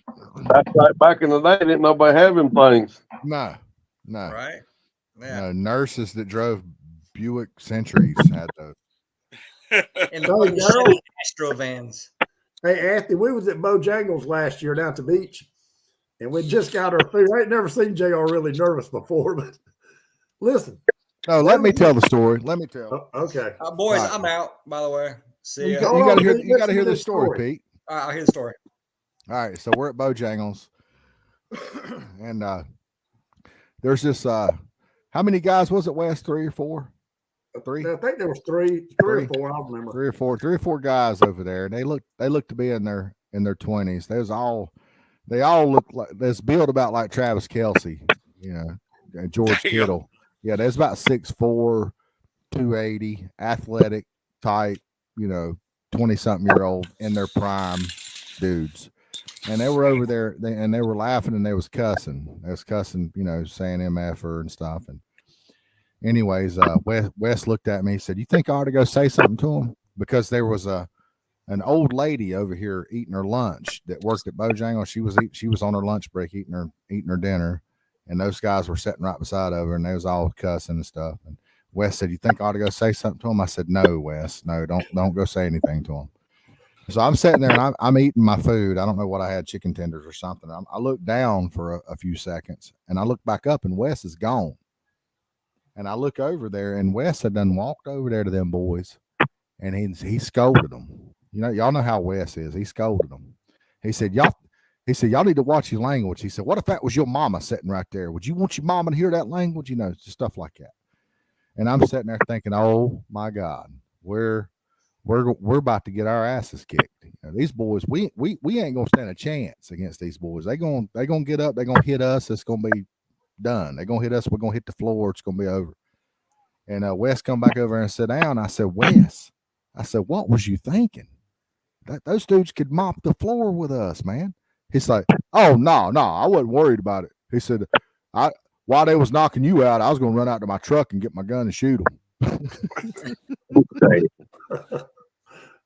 So we got one more story. You can ask Wes about. So we sit at Calhoun's, which is supposed to be one of the better places to eat. Well, I thought Anthony Johnson was going to snap. We were up there, and I mean, we sit for like 45 minutes, and they come and tell us they don't have any prime rib. And we all try to be cool. We're like, "That's all good," you know. And we order something else, and they come back, and we're there for an hour and a half. And the guy comes back the waitress, I'm sorry, comes back, and she comes back to apologize about not having whatever it is the second time. Well, we're all just ready to go. I mean, we're ready to just just screw it. We're going to get out of here. We ain't paying for shit. We ain't bought shit. We ain't ate shit. We had a drink or something. Well, when she comes back, the manager has went in the back and told her that she had to come back and make sure we paid for the alcohol. And this girl is literally, she's crying because she's like, and I mean, Wes just goes ballistic on them. You can imagine. But I look, we're trying to get out of the place. There's like 12 of us. We're trying to get out of the place. And I look, and Anthony's in the kitchen. Going, where's this little son of a bitch that made this girl cry? Where is that motherfucker at? Oh my God. No, he's in the kitchen trying to get to him. And Anthony's not drinking or drunk because, I mean, legit, I mean, that he didn't have the balls to come out and talk to us. He sent her out there and demanded that she go make us pay without him ever, even showing up at the table. I mean, it was an hour and a half of a horrific nightmare. The funniest thing is I got my wife with me. We go to Aubrey's to eat, and we're standing in line, and Doug and my wife goes, "What is he doing?" And I said, "Doug, what are you eating?" He said, "Oh, they brought that bread out there to the table. Them son of bitches ain't gonna starve me to death." He's got a whole hoodie full of bread from the table. He's standing there eating. He said, "I didn't know whether we was ever gonna get any shit to eat or not. I ain't gonna starve fucking He death." stuck that bread in his pocket and brought it all the way to Aubrey's. Oh my God. All right. I'm getting the spins, boys. Pete. Maybe enjoyed it, fellas. Pete, Anthony wants you, Pete. Meet me at the boat ramp in the morning at 5:30. I'll be there, but not 5:30 because I don't need no damn live bait. So you don't. I don't need no live bait. Fuck Pete, no. Pete, Yo. trust me, you gonna need something. The only thing you gonna need is a damn miracle. Hey, what you wanting to meet you at the damn ramp? What are y'all colluding? Why y'all got to collude? Are y'all that worried I'm gonna beat y'all? Y'all got to collude? No. I don't want to play fantasy football with y'all, some bitches. Anthony's trying to get information from Pete. I will be at the ramp at about 7 a.m. tomorrow. Apparently, they want to collude. These guides, man. These guides. You got to watch these guides. They be working together. Your best chance would be if we was playing fantasy football, bro. Damn. Got him. So, Anthony, you broke up there. What was that? I said, you got something I don't have, and I got something you don't have, so we got to get each other. I guess so. I will be at the ramp 7 a.m. I can't believe you guys are a little bit tomorrow morning. Blatantly colluding like this. Y'all should have called each other after the show and done all this. Got a number. Oh hell! What does he got that you don't have, Anthony? Pete, what does he have you don't have? It's a secret. That's right. You'll find out Saturday. We'll find out Saturday. There'll be some secrets revealed Saturday night. Yeah. There'll be some secrets next week revealed on the Real Fisherman Tuesday. It's not going to work. Shit. It's not going to work. I'm going to tell you why it's not going to work. Yeah. Why? Tell me why. We're going to kick your ass like an extra point. That damn. Listen, you guys know as well as I do. If you're not in the right spot, it doesn't matter what you're using. It's not going to work. JR. And it also works the other way. You can be in a dead zone, and you could have what works the best, and it's still not going to work. I'm going to tell you what's real sad. Interrupted here. I'm going to tell you what's real sad. What? Old Spivey is pre-fishing every damn day. And you're still going to show up with a fucking skunk on Saturday. You know what? Spivey, I hope the Spivey, I hadn't met him. I look forward to meeting him. I really do. But I hope he's eat every vitamin he could and drink orange juice and pineapple juice and took all that. Because if y'all even finish with a fish, he's going to be toting your big ass, JR, the whole time. What you talking about? I'm going to be on my kayak, boy. Oh. Hey, where you going? I bet Spivey. I bet Spivey's back already hurts. Hey, Spivey, right? It's gonna be Spivey and his wife Tennille, and I'm gonna be on my kayak. We're gonna split up and kick y'all's ass. Shit. No. I'm willing to bet big money that Well, hold on, man. Hey, hold on, Pete. If they're Yeah. going to split up, they've got to each pay a separate entry fee too, right? they That's do. right. Absolutely. Okay. Absolutely. Absolutely. $100. Double for a kayak. No, it ain't either. Y'all, you heard the rules. I done got it on film. Guys, y'all know, not even a threat. Not even. Yeah, I'm gonna beat you at the hot hole. That's bad. You don't get beat from a dude fishing the hot hole. I Just almost don't would let spot that him fish. You almost what? I was almost spot you two fish. Damn. I spot him 2 fish. I spot him 2 fish and 2 pounds. Yeah. Damn. I tell you Damn. what. Whatever. If I don't get you guys this tournament, I will get you in a tournament in the future. There will be a tournament. I did mean to 10 tell years y'all, down the hey, road. JR, It might be a coffee can crappy tournament, but I'm gonna get JR, y'all's we ass. not going catfishing. We don't catfish. We do JR. not do that. that fish was caught on Hartwell October of last year. I forgot to tell y'all about that. Yep. My buddy Terry McConnell's grandson caught that. You fool of shit. Yeah. Well, my Terry buddy's McConnell don't lie about fish. my Terry buddy's McConnell's got 2 state records grandson's here. uncle's best friend seen a catfish at the dam, and it was Big as It a was big as a Volkswagen. Volkswagen. It would have That's ate right. like 3 of Wes's dogs. It was pretty so big. big. Damn. That's pretty big. Copper's pretty big Damn. guy. The liquid's coming out. Wes, I have to admit though, that is one of the bigger fish I've ever seen you take a picture of. No, that come out of Hartwell no October, November of last year. Wait a minute, let's Hey, see. When Greg. did he send it? All right, guys. Change subject here since we might not go live until after the tournament. I'm willing to bet JR might go live one more time prior to, but it will not be on Friday. It'll be Friday night while we're at Big Daddy. That's right. What do y'all think the winning weight's going to be? 25. Shit, you crazy as fuck. No way. There's no Hell way. no. If it's 25, somebody cheated. I'm gonna say 18. Well, I'm gonna say. I mean, that ain't a fucking 4 6s of 24 I'm gonna say under 10. pounders. Under 10. I'm giving y'all the fucking. I mean, I lowballed you. I'm 21 and a half, Pete. I think I'm close. I I'm had gonna say 2 it's gonna today take on 4 pounds. No, I'm gonna listen. say with- it's gonna take 2 4-pounders and 2 7, 2 6.5-pounders to win it. I'm gonna say, since we're having the warming trend, if we weren't having the warming trend, I wouldn't say this, but since we're having the warming trend, I'm gonna say 18. But You hear me? what?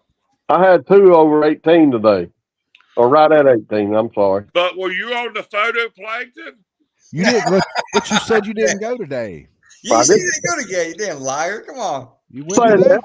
I didn't say But I that. mean, I could have swore you said at the beginning of the show you didn't go today. Pete, what'd you say? I'm going to say my guess is going to be right at about 19 and a half, 20. No, what did you say? You seen me today? So you didn't go today? You say you didn't go today. I saw you yesterday. You said you only pre-fished one day this week, which was a couple of days ago when you went by. Yeah. he saw you yesterday, Anthony. And that wasn't pre-fishing. He was fishing a wildcat bass tournament that day. He saw him yesterday. All he did was mark bait. That's what he told And he me. was a dickhead because he wouldn't even speak to him. Yeah, he Why? was a dickhead. You never did answer the question why you're a dickhead when people speak Damn. to you. Well, You you never answered did it for address him. that. You said it's because he God can't hear. almighty. I'm not. I'm a nice guy. I'm telling you. He's a I nice mean, guy. you were always nice to me, but I mean, it fucking cost me $4.50 It's because you were a day. client. It's because you was a client. He's nice to his clients. I mean, maybe y'all should try $4.50 a day. Oh, shit. Damn. Damn, you trying to cut my rate, motherfucker? Damn. I mean, I'm talking about years ago. He's went up since then. That's before Catch the Fever caught on, right? Now it's all of a sudden $1,000. All right, All right, Pete. boys, I'm out.